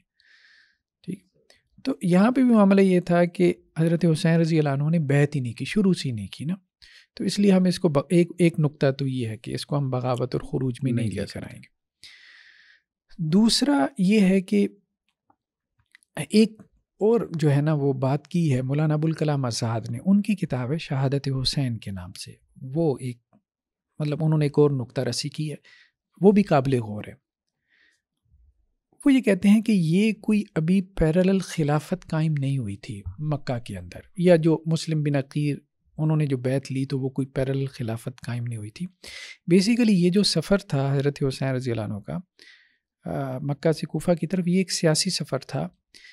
چاہتے وہ یہی تھے, لیکن وہ پہلے کوفہ میں جا کے حالات دیکھنا چاہتے, حالات دیکھ کے کہ لوگ میرے ساتھ ہیں کہ نہیں ہیں, کیونکہ ظاہری بات ہے لوگ یہی سمجھا رہے تھے کہ جنہوں نے آپ کے والد کا ساتھ نہیں دیا تو آپ کا ساتھ کیسے دیں گے. تو آپ صرف خبروں پہ اعتماد کر کے جو ہے وہ آپ ایک اقدام نہ کریں. تو انہوں نے یہ جو اقدام کیا ہے یہ مطلب یزید کے خلاف کوئی اعلان جنگ کا اقدام نہیں تھا, یہ کوفہ میں سیاسی حمایت تلاش کرنے کا اقدام تھا کہ اگر وہاں حمایت مل گئی تو پھر دیکھیں گے, پھر ہم اس کے بعد آگے کے حالات دیکھیں گے. یہ انہوں نے ایک نقطہ رسی کی ہے, تو یہ ایک معقول بات جو ہے وہ کہی جا سکتی ہے. بالکل صحیح ہے. ڈاکٹر صاحب آپ کی گفتگو سے یہ چیز بھی کلیئر ہوئی کہ سیدنا حسین رضی اللہ عنہ کا جو یہ سفر تھا یہ ایک سیاسی تھا, اور وہ اپنے آپ کو سمجھتے تھے کہ یہ حق ہماری طرف لوٹنا چاہیے. لوگوں کا یہ بھی کہنا ہے نا, اور یہ بات بڑی مشہور کی جاتی ہے کہ اگر سوال یہ نہیں کہ حسین رضی اللہ عنہ نے بیعت نہیں کی, سوال یہ ہے کہ اگر حسین نے نہیں کی تو بقیہ نے کیوں کر لی, یہ بھی ایک بات کہی جاتی ہے. تو اس سے تو یہ چیز تو بالکل کلیئر ہے کہ یہ کوئی کفر اسلام کا معاملہ نہیں تھا, یہ ان کا اجتہادی ایک ڈیسیژن تھا, فیصلہ تھا, وہ اس کے مطابق چل رہے تھے. اور پھر مسلم بن عقیل کی جب شہادت کا انہوں نے سنا ہے تو واپسی کا ارادہ بھی انہوں نے کیا ہے, اور اس کے بعد پھر کوفہ جانے کی بجائے وہ کربلا کی طرف چلے ہیں. یہ سب قرائن سے یہ چیز واضح ہوتی ہے کہ یہ کوئی کفر اسلام کا معاملہ نہیں تھا, یہ ایک سیاسی معاملہ تھا, سیاسی ان کا فیصلہ تھا. وہ ایک چیز کو سمجھتے تھے, اس کے مطابق چلے, لیکن بالآخر الٹیمیٹلی وہ ایک مظلومانہ شہید ہوئے وہ بھی, اور پھر ان کے گھر والے بھی جو ان کے ساتھ ہیں وہ بھی اسی طرح جو ہے نا وہ مظلومانہ شہید ہوئے. تو یہ کوئی کفر اسلام کا اس کو رنگ دینا اور یہ اس طرح کا اس کو مارکا قرار دینا یہ درست نہیں ہے. مفتی صاحب یہ شہادت حسین رضی اللہ عنہ جو ہے یہ اس کی ذرا تفصیل میں ہم مزید جاننا چاہیں گے کہ کیسے رونما ہوا یہ واقعہ, مارکہ کتنے دن رہا, اور پھر اس میں پانی کی بندش کا جو معاملہ ہے اس کی کیا حقیقت ہے, اور یہ اس کی جو تفصیلات ہمیں معتبر یا اتھینٹک سورسز سے ملتی ہیں وہ کیا ہیں؟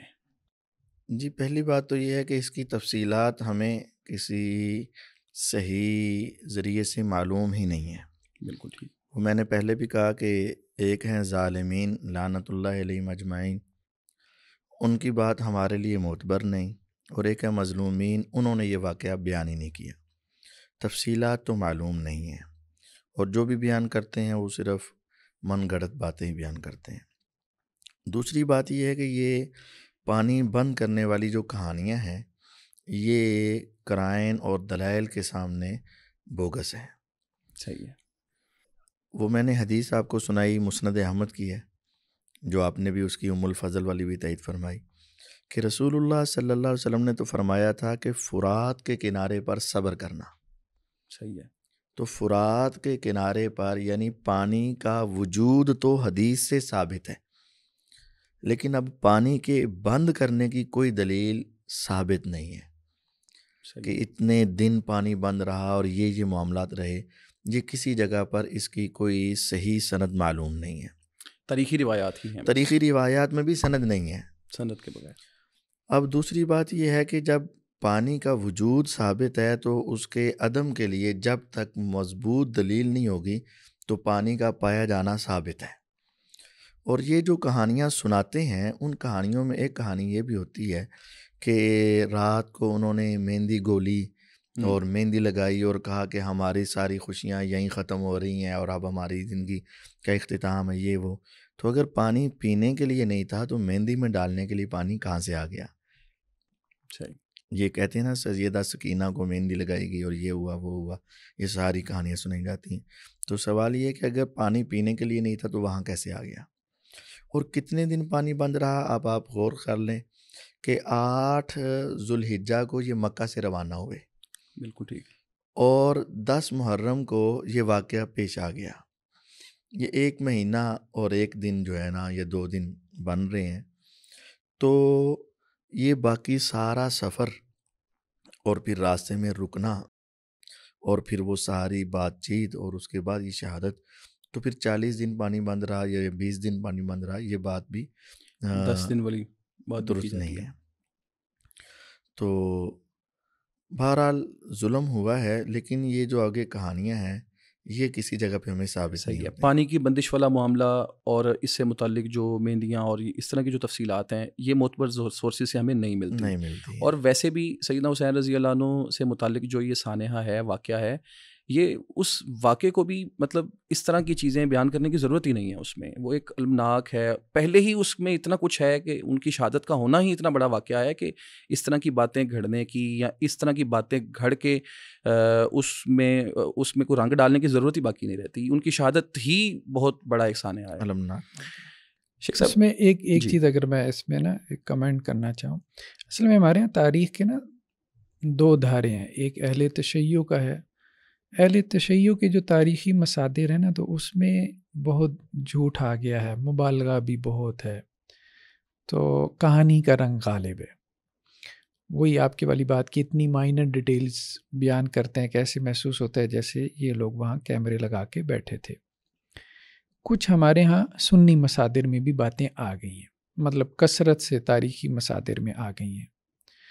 تو اب بات وہی ہے کہ اس کی سند وغیرہ اور یہ ساری چیزیں، لیکن یہ ہے کہ اس کو بطور تاریخ اگر ہم اس کا ایک مطالعہ کریں یا اس کو بیان کریں، تاری بات ہے لوگوں نے جب کوئی چیز نہیں ملنی تو وہاں سے تو نکالنا ہے کہ جی آپ کی اپنی کتابوں میں یہ چیزیں لکھی ہوئی ہیں، بھلے وہ تاریخی ہیں، تو واقعہ تو بہرحال تاریخی ہے ہی ہے. لیکن اس میں بھی جو چیز نوٹ کرنے والی ہے نا، تو عام طور پہ تاریخی مصادر میں یہ چیز لکھی ہے کہ 7 محرم کو جو ہے یہ پانی بند ہوا، مطلب ابن زیاد کے حکم پہ. ابن زیاد نے جو ہے یہ بات کہی تھی.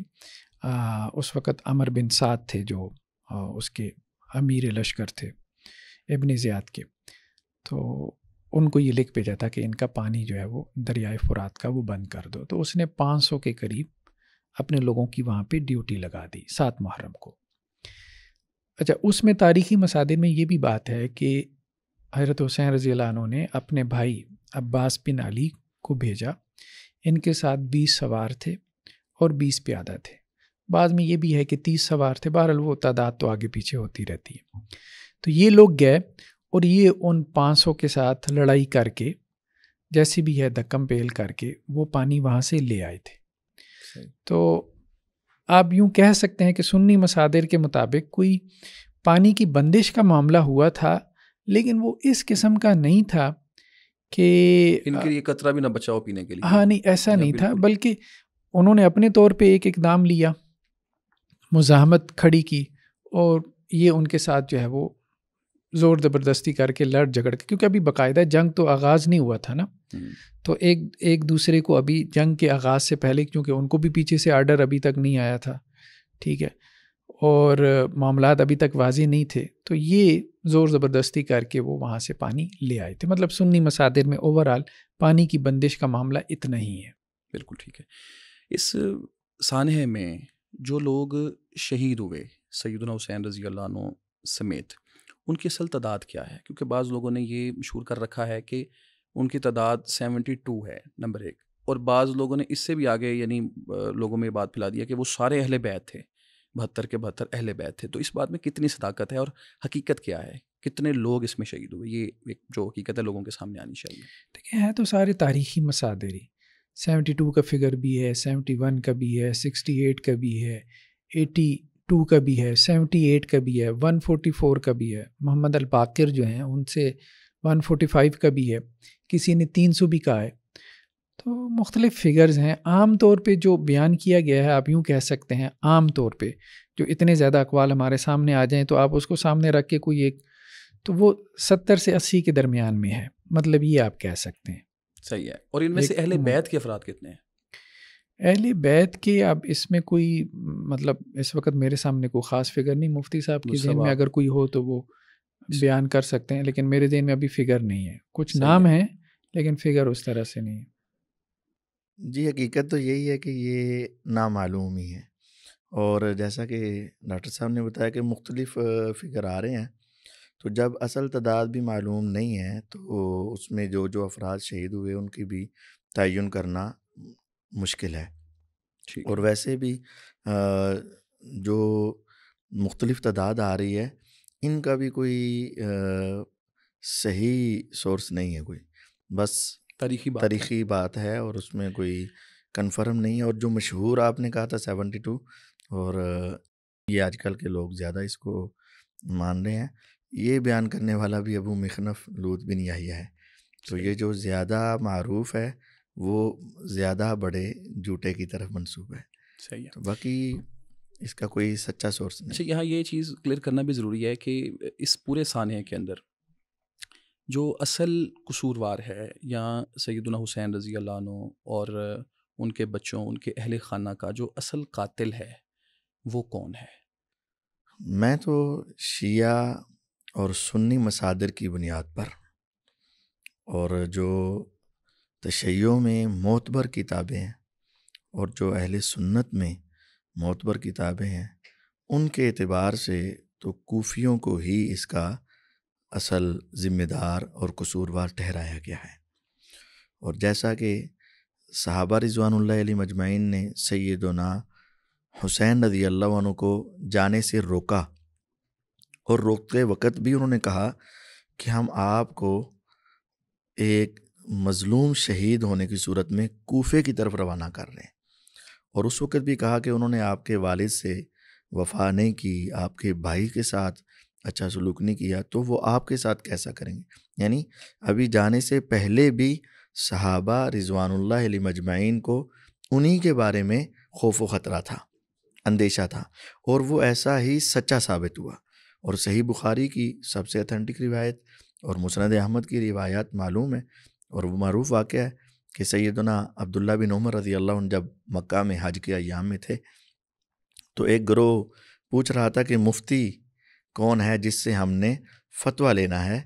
تو سیدنا عبداللہ بن عمر رضی اللہ عنہ ایک پلر کے ساتھ ٹیک لگا کر بیٹھے تھے، تو لوگوں نے کہا وہ بزرگ، ان سے آپ فتویٰ لے لیں. تو جا کر پوچھتے ہیں یہ گروہ والے کہ اگر ہم سے مچھر یا مکھی احرام کی حالت میں مر جائے تو کیا کریں. تو وہ بڑے ایکسائٹیڈ ہوئے کہ اتنے نیک لوگ، اور بڑا ان کی طرف دیکھا کہ یہ اتنے متقی لوگ ہیں. تو پوچھا تم کہاں سے آئے؟ تو انہوں نے کہا کوفے سے.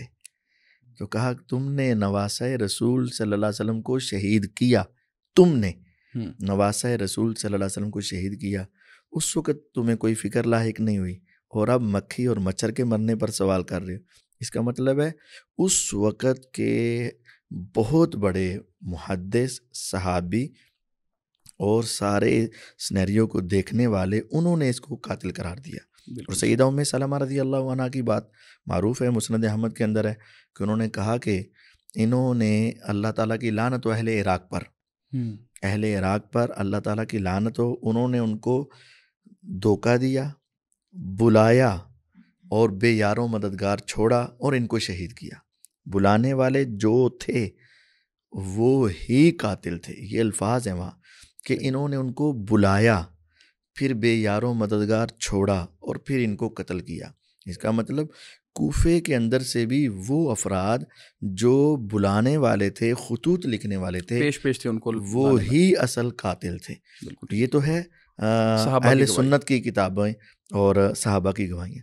اور اگر آپ وقت دیں تو میں بالکل 1-2 منٹ میں، یہ ایک میرے پاس کتاب ہے الاحتجاج، یہ ان کے بڑے علامہ ہیں، طبرسی، بڑا معروف نام ہے امام طبرسی، الاحتجاج ابو منصور جو ہیں، ان کی یہ کتاب ہے، اور اس کے اندر انہوں نے نا یہ واقعہ سارا نقل کیا ہوا ہے، اور اس کے تھوڑے تھوڑے پوائنٹ میں آپ کے سامنے مختصر انداز میں 3 خطبے ہیں، اس کے 2-3 جملے پڑھتا ہوں کہ فاطمۃ الصغریٰ انہوں نے جب یہ خطبہ دیا شہادت حسین رضی اللہ عنہ کے بعد، حسین رضی اللہ عنہ کی بیٹی ہے، ہاں جی، انہوں نے جب یہ خطبہ دیا بعد ان ردت من کربلا، کربلا سے واپس آ کے کوفہ میں، اور انہوں نے خطبہ دیا، اور اس خطبے کا کچھ حصہ یہ ہے، اما بعد یا اہل الکوفاتی، اے کوفے والو،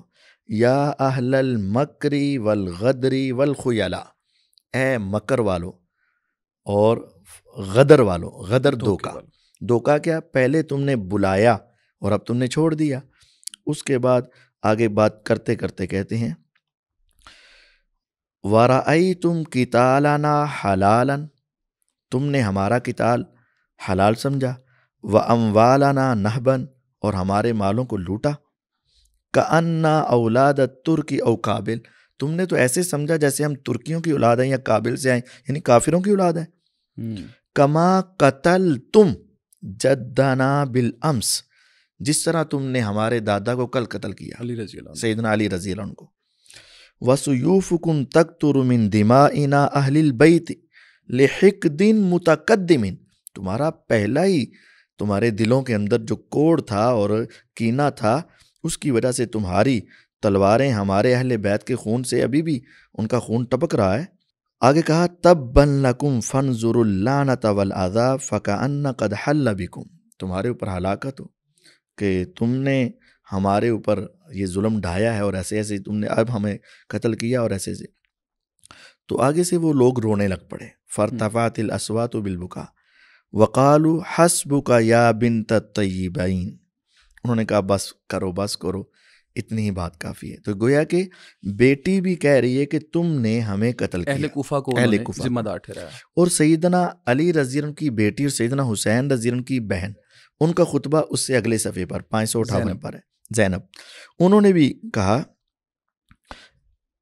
لما عطا علی بن الحسین زین العابدین بالنسبۃ من کربلا، عورتوں کو لے کر آئے کربلا سے، مریض تھے، تو وہاں عورتیں رو رہی تھیں، مرد بھی رو رہے تھے، اور گریبان چاک کیے ہوئے تھے، تو زین العابدین نے بڑی رنجیدہ سی آواز سے کہا ان ہؤلاء یبکون علینا فمن قتلنا غیرہم، ان ہؤلاء یبکون علینا، یہ لوگ رو رہے ہیں ہمارے اوپر، فمن قتلنا غیرہم، ان کے سوا پھر ہمیں کس نے قتل کیا؟ اگر یہ رو رہے ہیں تو پھر قاتل کون ہے؟ قاتل کون ہے؟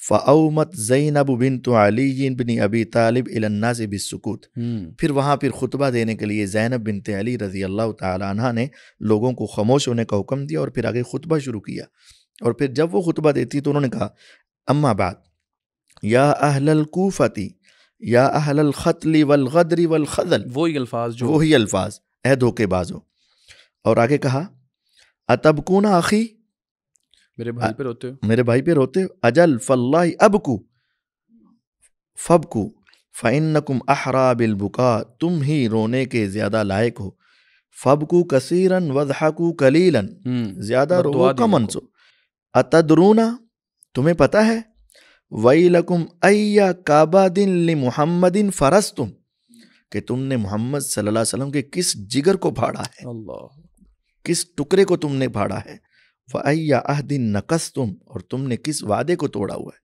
یعنی انہوں نے بھی اہل کوفہ کو مخاطب کیا اور کہا تم نے پیغمبر علیہ السلام کے جگر کو چاک کر دیا، یعنی انہی کو قاتل کہا۔ اور ان کے بعد جب علی بن حسین سیدنا زین العابدین کی باری آئی تو انہوں نے بھی آگے سے کہا، اور یہ بات بڑی قابل غور ہے، انہوں نے کہا ایھا الناس من عرفنی فقد عرفنی، ومن لم یعرفنی فانا علی بن الحسین المذبوح بشط الفرات، جو جانتا ہے مجھے جانتا ہے، جو نہیں جانتا وہ جان لے کہ میں حسین جو شہید کر دیے گئے، ذبح کر دیے گئے، میں ان کا بیٹا ہوں جو فرات کے کنارے پر۔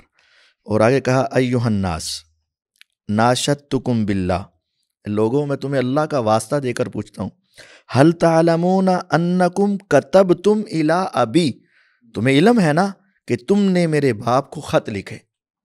اب یہ شیعہ کی معتبر کتاب ہے الاحتجاج میں، اور یہ واضح الفاظ ہیں، اور قسم دے کر پوچھ رہے ہیں تمہیں پتہ ہے نا کہ تم نے میرے والد کو لکھا، وخدعتموہ، اور تم نے ان کو دھوکہ دیا، وَآتَيْتُمُوهُ مِنْ أَنفُسِكُمُ الْعَهْدَ وَالْمِيثَاقَ وَالْبَيْعَ، تم نے ان کے ساتھ وعدے پیمان کیے اور بیعت کے ان کے ساتھ جان سے دیے، ثُمَّ قَاتَلْتُمُوهُ، پھر تم نے ان سے لڑائی کی، وَخَذَلْتُمُوهُ، اور تم نے ان کو بے یار و مددگار چھوڑ دیا، اور پھر فرمایا بِأَيِّ عَيْنٍ تَنْظُرُونَ إِلَىٰ رَسُولِ اللَّهِ صلی اللہ علیہ وسلم، کل روز قیامت حضور کو کس آنکھ سے دیکھو گے؟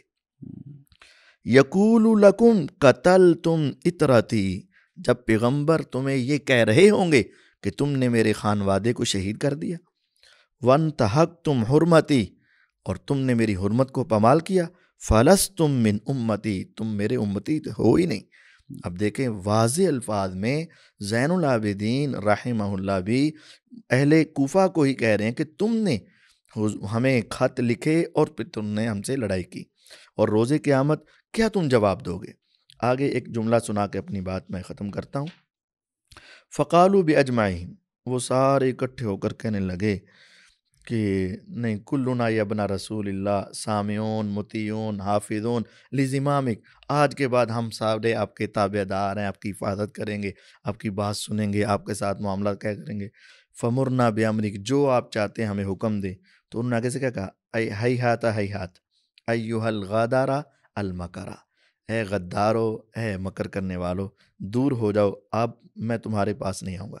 اتریدون ان تاتوا الی کما اتیتم الی آبائی من قبل، اب تم مجھے بھی اپنے جان سے ملا کر شہید کرنا چاہتے ہو جیسے تم نے پہلے میرے باپ دادا کو شہید کیا۔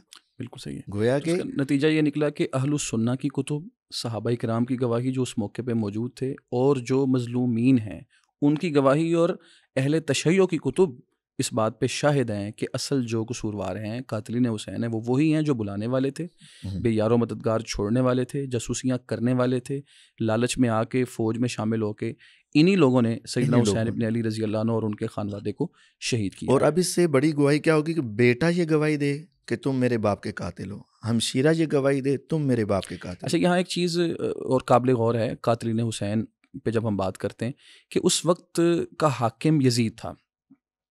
تو محترم ڈاکٹر صاحب یہ چیز کلیئر ہونی چاہیے کہ یہ اس چیز پہ تو اتفاق ہے کہ اہل کوفہ جو ہیں وہ ذمہ دار ہیں، اور پھر اہل کوفہ میں جو اس وقت کا گورنر ہے عبید اللہ بن زیاد، یا جو بالفعل شمر وغیرہ جو اس کام میں ملوث ہیں، اس دھندے میں، سب پہ اللہ رب العالمین کی لعنت برسے ہمیشہ کے لیے۔ لیکن اس وقت کا جو حاکم تھا یزید، کیا اس نے قتل حسین رضی اللہ عنہ کا حکم دیا؟ اگر نہیں دیا تو ایک حکمران ہونے کے ناطے اس کو قصوروار ٹھہرایا جائے گا، نہیں ٹھہرایا جائے گا؟ اور اگر ٹھہرایا جائے گا تو اس پہ سب و شتم کرنا درست ہے یا نہیں؟ تین اس کے حصے بنتے ہیں کہ اس نے حکم دیا، اور پھر اگر اس نے حکم نہیں بھی دیا تو حکمران ہونے کے ناطے وہ ذمہ دار ہے یا نہیں، اور اگر ہے تو پھر اس پہ سب و شتم کا کیا حکم ہے؟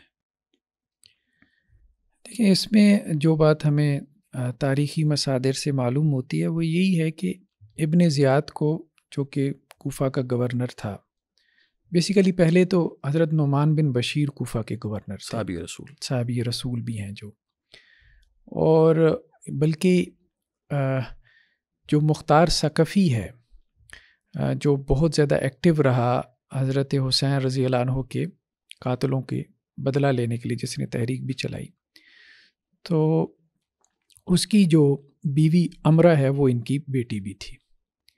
صحیح ہے۔ تو حضرت نعمان بن بشیر نے معاملہ جو ہے وہ کافی نرم رکھا تھا، تو اس لیے کوئی 18,000 لوگوں نے بیعت بھی کر لی تھی حضرت مسلم بن عقیل کے ذریعے سے، اور وہ ہانی بن عروہ کے ہاں وہ مہمان کے طور پر تھے۔ تو پھر کوفہ کا گورنر تبدیل کر دیا تھا یزید نے، جو ہے وہ نعمان بن بشیر رضی اللہ عنہ کو ہٹا کے ابن زیاد کو بنا دیا تھا۔ تو ابن زیاد کو آرڈر یہی تھا کہ حضرت حسین رضی اللہ عنہ سے بیعت لینی ہے، بیعت لینے کا آرڈر تھا۔ اور یہ پہلے وہ جو مدینہ کا جو گورنر تھا اس کو بھی اس نے یہی، ولید بن عتبہ کو بھی اس نے یہی آرڈرز بھیجے تھے کہ حضرت حسین نے عبداللہ بن زبیر رضی اللہ عنہ سے بیعت لے۔ ابن زیاد نے پھر ان آرڈر سے جو ہے وہ تجاوز کیا، یہ بات کہی جا سکتی ہے۔ اور اس میں کچھ اور لوگوں کا بھی کردار رہا، ابن زیاد کا بھی رہا، شمر ذیل جوشن کا بھی رہا۔ حضرت عمر بن سعد کے بارے میں دو رائے ہیں۔ اچھا، ایک بات کہی جاتی ہے کہ ثانیہ کربلا میں کوئی صحابی ملوث نہیں ہے، تو یہ بات درست ہے، بالکل کوئی صحابی نہیں تھے مخالف لشکر میں۔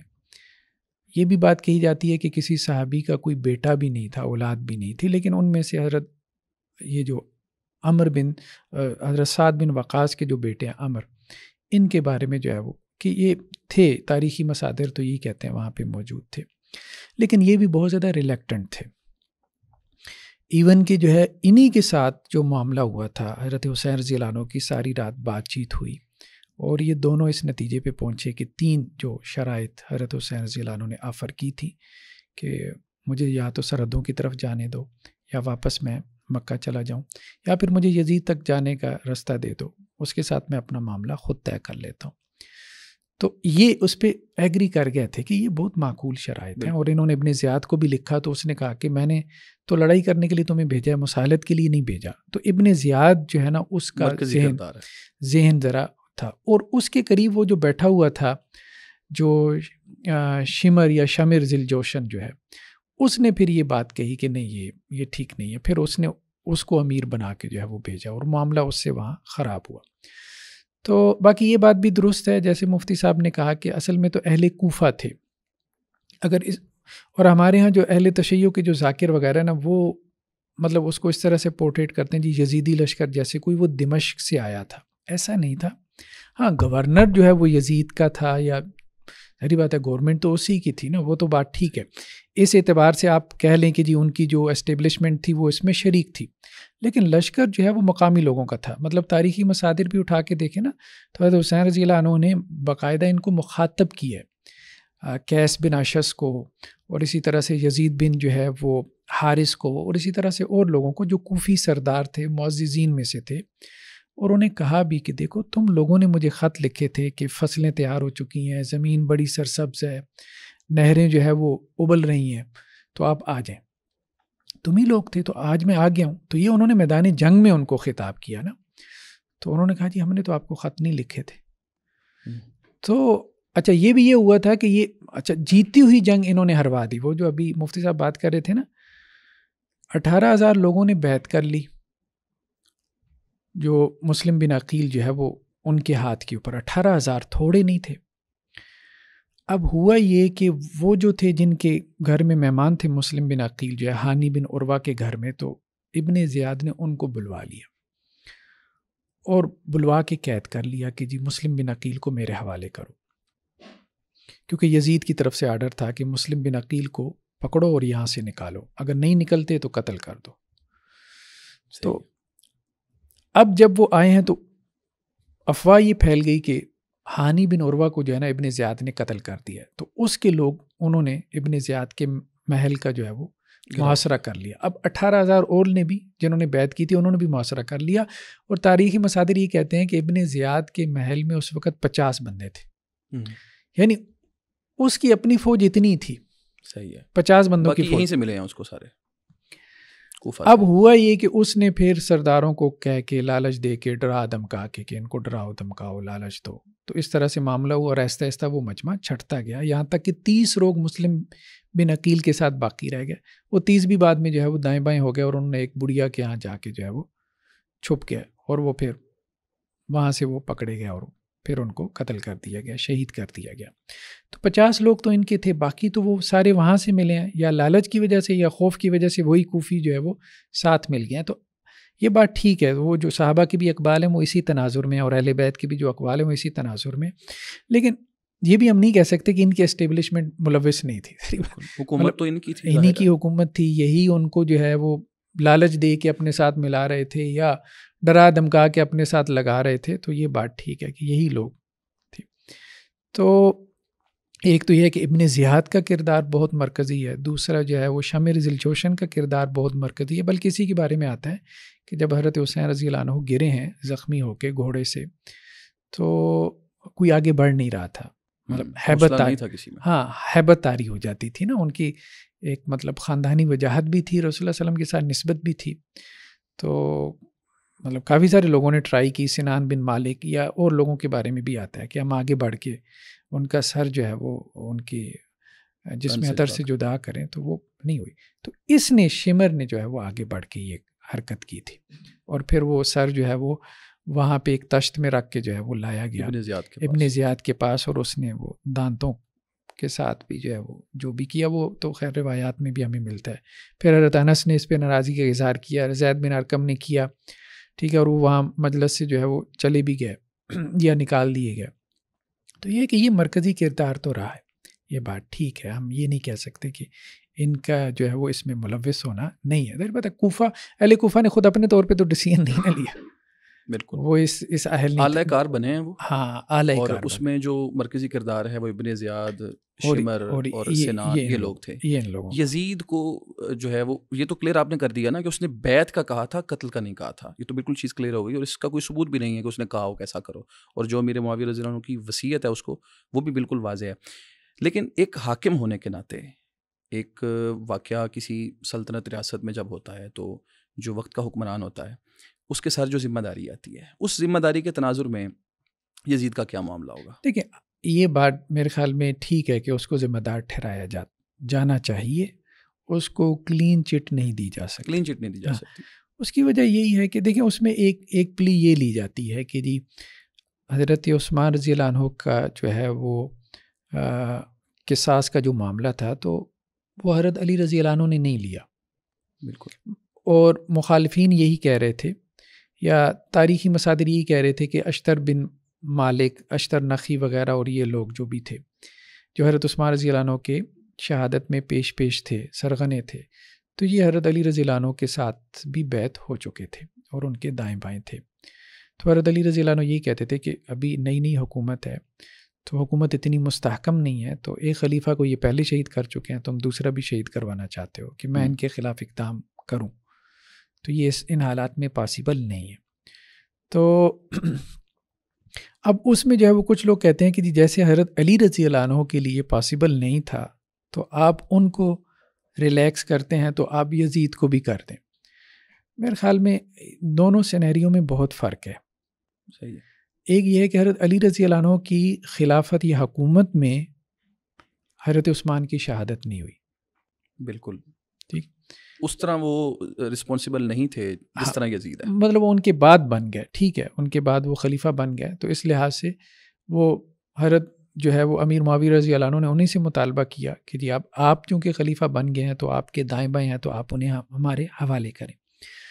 دوسرا یہ ہے کہ وہاں کے جو سیاسی حالات وہ واقعتاً سمجھ میں بھی آتے ہیں کہ خلیفہ ثالث کو گھر میں جس طرح سے شہید کیا گیا تو باغی جو ہے وہ کافی ایکٹیو تھے، اور ان کا اثر و رسوخ خاص طور پہ جو مدینہ تھا اس کے اندر کافی زیادہ بڑھ چکا تھا۔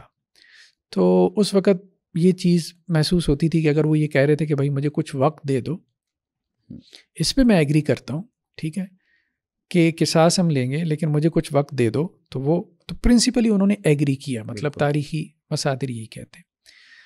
یزید کا معاملہ تھوڑا ڈیفرنٹ تھا، اب یہی بات ہے یہ تو آل ان آل تھا، حکومت اس کی مستحکم تھی، پائیدار تھی، تو یہ ابن زیاد سے قصاص لے سکتا تھا۔ اچھا یہ بھی تاریخی روایات میں ملتا ہے کہ اس نے ناراضی کا اظہار کیا یزید نے، اور یہ بات کہی کہ میں نے حکم نہیں دیا تھا قتل کا، بلکہ بعض روایات میں یہ بھی افسوس کا اظہار کیا، یا بعد میں یہ بھی ہے کہ یہ رویا بھی، یا اس طرح کی کافی ساری چیزیں ہمیں مل جاتی ہیں۔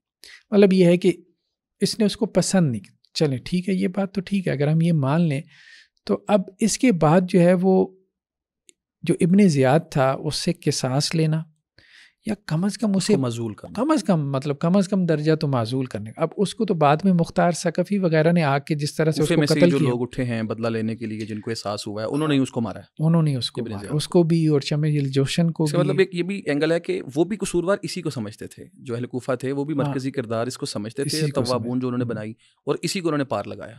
تو مرکزی کردار تو یہ ہے ہے، لیکن بہرحال یزید کو کلین چٹ نہیں دی جا سکتی کیونکہ اس نے ابن زیاد تک کو معزول نہیں کیا. ایسے مفتی صاحب، آپ یزید کے حوالے سے حاکم وقت تھا اور اس کو کلین چٹ نہیں دی جا سکتی، اس سے متعلق اپنی رائے ضرور پیش کریں، اس کے بعد پھر ہم اختتام کی طرف چلتے ہیں.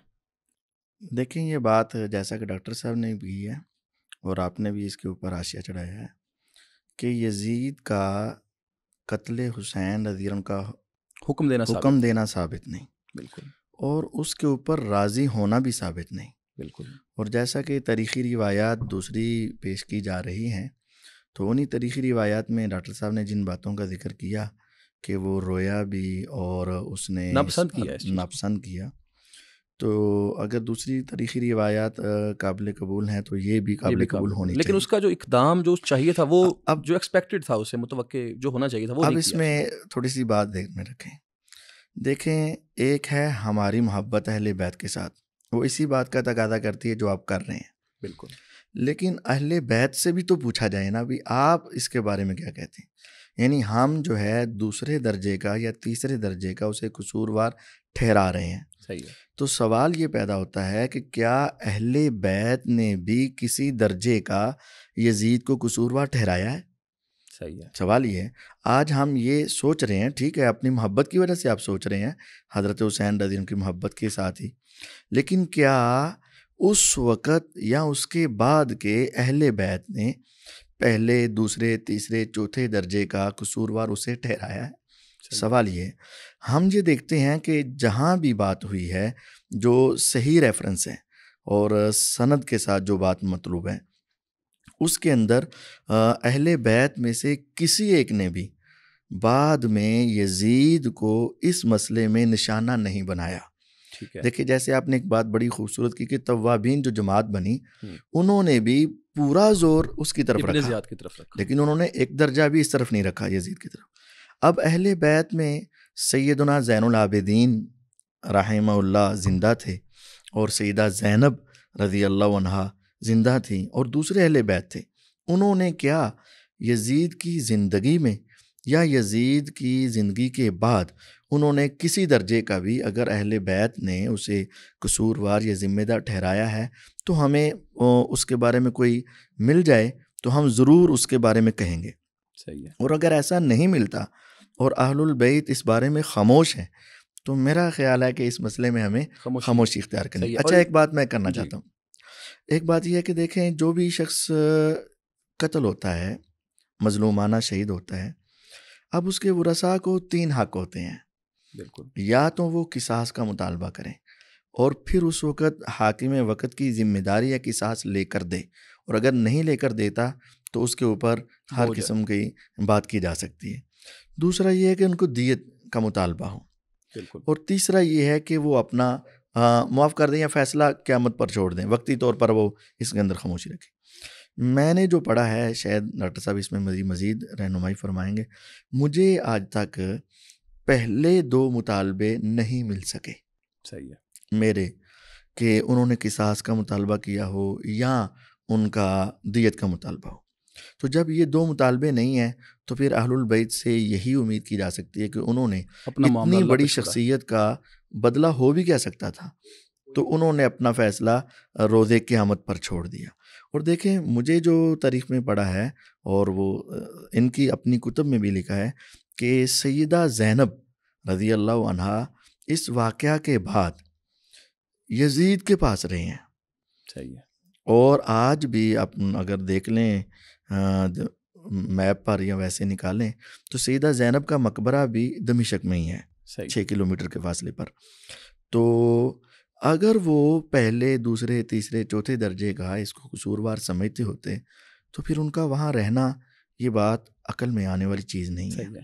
اب آخری 2 سوالات کی طرف چلتے ہیں، اور اسی سے ریلیٹ ایک بات ہے کہ جو لوگ کربلا سے بچ گئے، سیدنا حسین رضی اللہ عنہ کے خانوادے کے، جس طرح زین العابدین رحمہ اللہ کا ذکر ہوا، فاطمہ صغریٰ کا ذکر ہوا، سیدہ زینب کا ذکر ہوا، اور دیگر لوگ جو بچ گئے، بچے بھی تھے ان میں، ان سب کو یزید کے پاس لے جایا گیا الٹیمیٹلی. پہلے ظاہر ہے وہ عبید اللہ بن زیاد کے پاس پیش ہوئے، پھر ان کو بالآخر یزید کے پاس لے جائے گا. یہاں بڑی کہانیاں بنائی گئی ہیں کہ یزید نے ان کے ساتھ یہ سلوک کیا، لونڈیاں بنا لیں، غلام بنا لیے، مال لوٹ لیا، یوں سب کیا گیا. یہ ایک بڑی کہانی جو ہے نا وہ بنائی گئی ہے. اس کے اندر کتنی صداقت ہے؟ کیا مطلب یہ کچھ ایسا ہے نہیں ہے؟ اس پہ کیا حقیقت کیا ہے؟ لیکن جی اہل سنت کی کتب میں تو اس کا قطعاً کوئی وجود نہیں ہے. بالکل. اہل تشیع کی کتب میں اس کا کافی لمبا چوڑا وجود ہے، اور سیدہ زینب کے وہاں جا کر خطبات بھی ہیں اور پھر ان کے معاملات بھی ہیں، اور وہ تو یہاں تک بات کی جاتی ہے کہ سیدنا حسین رضی اللہ عنہ کا سر مبارک بھی ان کے پاس وہاں یزید کے پاس لے جایا گیا. لیکن اگر آپ حقیقت کے اعتبار سے دیکھیں تو کوئی بھی سند اس کی ثابت نہیں ہے. اچھا حقیقت کیا ہے؟ یہ لوگ لے جائے گئے وہاں پہ؟ بالکل لے جائے گے. یزید نے کیا کیا ان کے ساتھ؟ یزید نے ان کا اکرام کیا. اور ابو داود میں ایک روایت موجود ہے کہ جب زین العابدین رحمہ اللہ وہاں سے مدینہ طیبہ پہنچے تو صحابہ ان کے پاس آئے، مسور بن مخرمہ رضی اللہ تعالیٰ عنہ آئے، دوسرے صحابہ بھی، اور پوچھا کہ ہمارے لائق کوئی چیز، اگر ان کے ساتھ ظلم ہوا ہوتا، ستم ہوا ہوتا، اور ان کو کوئی اس کے بارے میں کوئی معاملات ہوتے تو وہ لازمی بتاتے کہ آپ ایسا کریں. لیکن انہوں نے کہا کہ ہمیں کوئی بھی ضرورت نہیں ہے، بلکہ ان کو ہدایہ، تحائف اور ان کی لازمی جو ضروریات تھیں ان کو دے کر، اور ان کے جو سامان، ساز و سامان تھا وہ سارا دے کر ان کو مدینہ طیبہ روانہ کیا گیا. ان کو غلام بنانا، لونڈی بنانا، یا ان کا مال کھینچ لینا، یا ان کے ساتھ ظلم و ستم، ایسا قطعاً بھی کسی جگہ پہ. اور سیدہ زینب کی جو آپ نے وضاحت کی کہ قبر وہاں پہ دمشق سے 6 کلومیٹر کے فاصلے پہ موجود ہے، اس سے بھی یہ چیز کلیئر ہو جاتی ہے کہ ان کا قیام پھر ادھر ہی ہوا ہے. اگر کوئی ایسا واقعہ ہوتا تو وہ کیوں وہاں پہ رہتی ہیں، اور یقیناً وہاں سے وہ نکلتی ہیں. ڈاکٹر صاحب آخری سوالات کی طرف چلیں گے. حسین رضی اللہ عنہ کی جو قبر مبارک ہے اور ان کا جو مقبرہ ہے وہ کہاں پہ ہے؟ کیونکہ یہ جو بات جھوٹی پھیلائی گئی کہ ان کا سر مبارک جو ہے وہ ابن زیاد کے پاس تو لے جایا گیا، یہ تو اتھینٹک ذکر بھی ہو گیا، اس کا سورسز سے معلوم ہوتا ہے، لیکن یزید کے پاس لے جانا اس کا کوئی سورس نہیں ہے. ان کا مقبرہ یا ان کی قبر مبارک وہ کہاں پہ ہے؟ دیکھیں، جسد کے بارے میں تو یہی بات معروف ہے کہ وہ وہاں کربلا میں ہی مدفون ہے. باقی جو ان کا سر مبارک ہے تو اس کے بارے میں مختلف آراء ہے. صحیح. زیادہ معروف رائے یا بہتر یہی معلوم ہوتی ہے کہ وہ قافلے کے ساتھ جو ہے وہ مدینہ آ گیا اور مدینہ میں ہی اس کو جو ہے وہ دفن کیا گیا. واللہ عالم، ہم کچھ بات وہی ہے کہ یقین سے کہہ نہیں سکتے. صحیح ہے، صحیح بات اس میں کلیئرلی نہیں کی جا سکتی، لیکن جو امکان ہے زیادہ اس بات کا، امکان غالب کے طور پہ کہ ان کا سر مبارک مدینے میں اور جسد مبارک وہ کربلا میں ان کو جو ہے نا وہ مدفون کیا گیا. تو ناظرین، آپ نے واقعہ کربلا کی تفصیلات، ان کے حقائق اور اس سے متعلق جو غلط سلط معلومات معاشرے میں مشہور ہیں ان کی تردید سے متعلق اس پروگرام کو سنا، اور اس میں بالکل واضح ہوا کہ اہل السنہ اہل بیت کے ایک ایک فرد کا احترام کرتے ہیں، ان کے فضائل مناقب کا اعتراف کرتے ہیں، اس کو مانتے ہیں، اور لیکن ساتھ ہی ساتھ وہ یہ چیز کہتے ہیں کہ جس کا جو ہے اس کو ادھر رکھا جائے، جو چیز نہیں ہے، جس کا حقیقت سے تعلق نہیں ہے، اس سے اعراض کیا جائے. اور یہ چیز بالکل کلیئر ہے، یعنی یہ ایک ایسا اسٹیٹمنٹ ہے جو اہل السنہ بالکل کلیئرلی کہتے ہیں کہ حسین رضی اللہ تعالیٰ عنہ کے قتل میں، ان کی شہادت میں جو لوگ شریک تھے، یا جن لوگوں نے ان کی شہادت پہ رضامندی کا اظہار کیا، یا کسی طرح بھی تعاون کیا، یا دل سے چاہتے تھے کہ ایسا معاملہ ہو جائے، کسی طرح کا بھی ان کا تعاون اس معاملے کے اندر موجود تھا، ان سب سے اہل السنہ کا اعلان برات ہے، سب پہ اللہ کی لعنت ہے. اور اس چیز پہ میرا خیال ہے ہمارا پروگرام بھی کا بھی میسیج یہی ہے.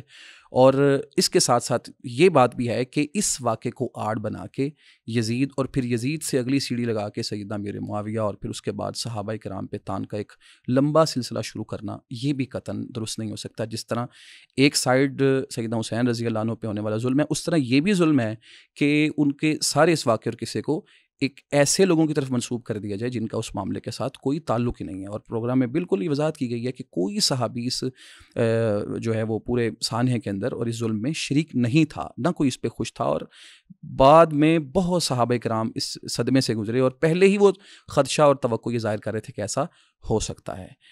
اس پروگرام کی وساطت سے جو حقائق آپ تک پہنچے ان کو سیکھنا, سمجھنا اور اس کے مطابق اپنا عقیدہ بنانا ایک مسلمان کی ذمہ داری ہے. والسلام علیکم ورحمۃ اللہ وبرکاتہ.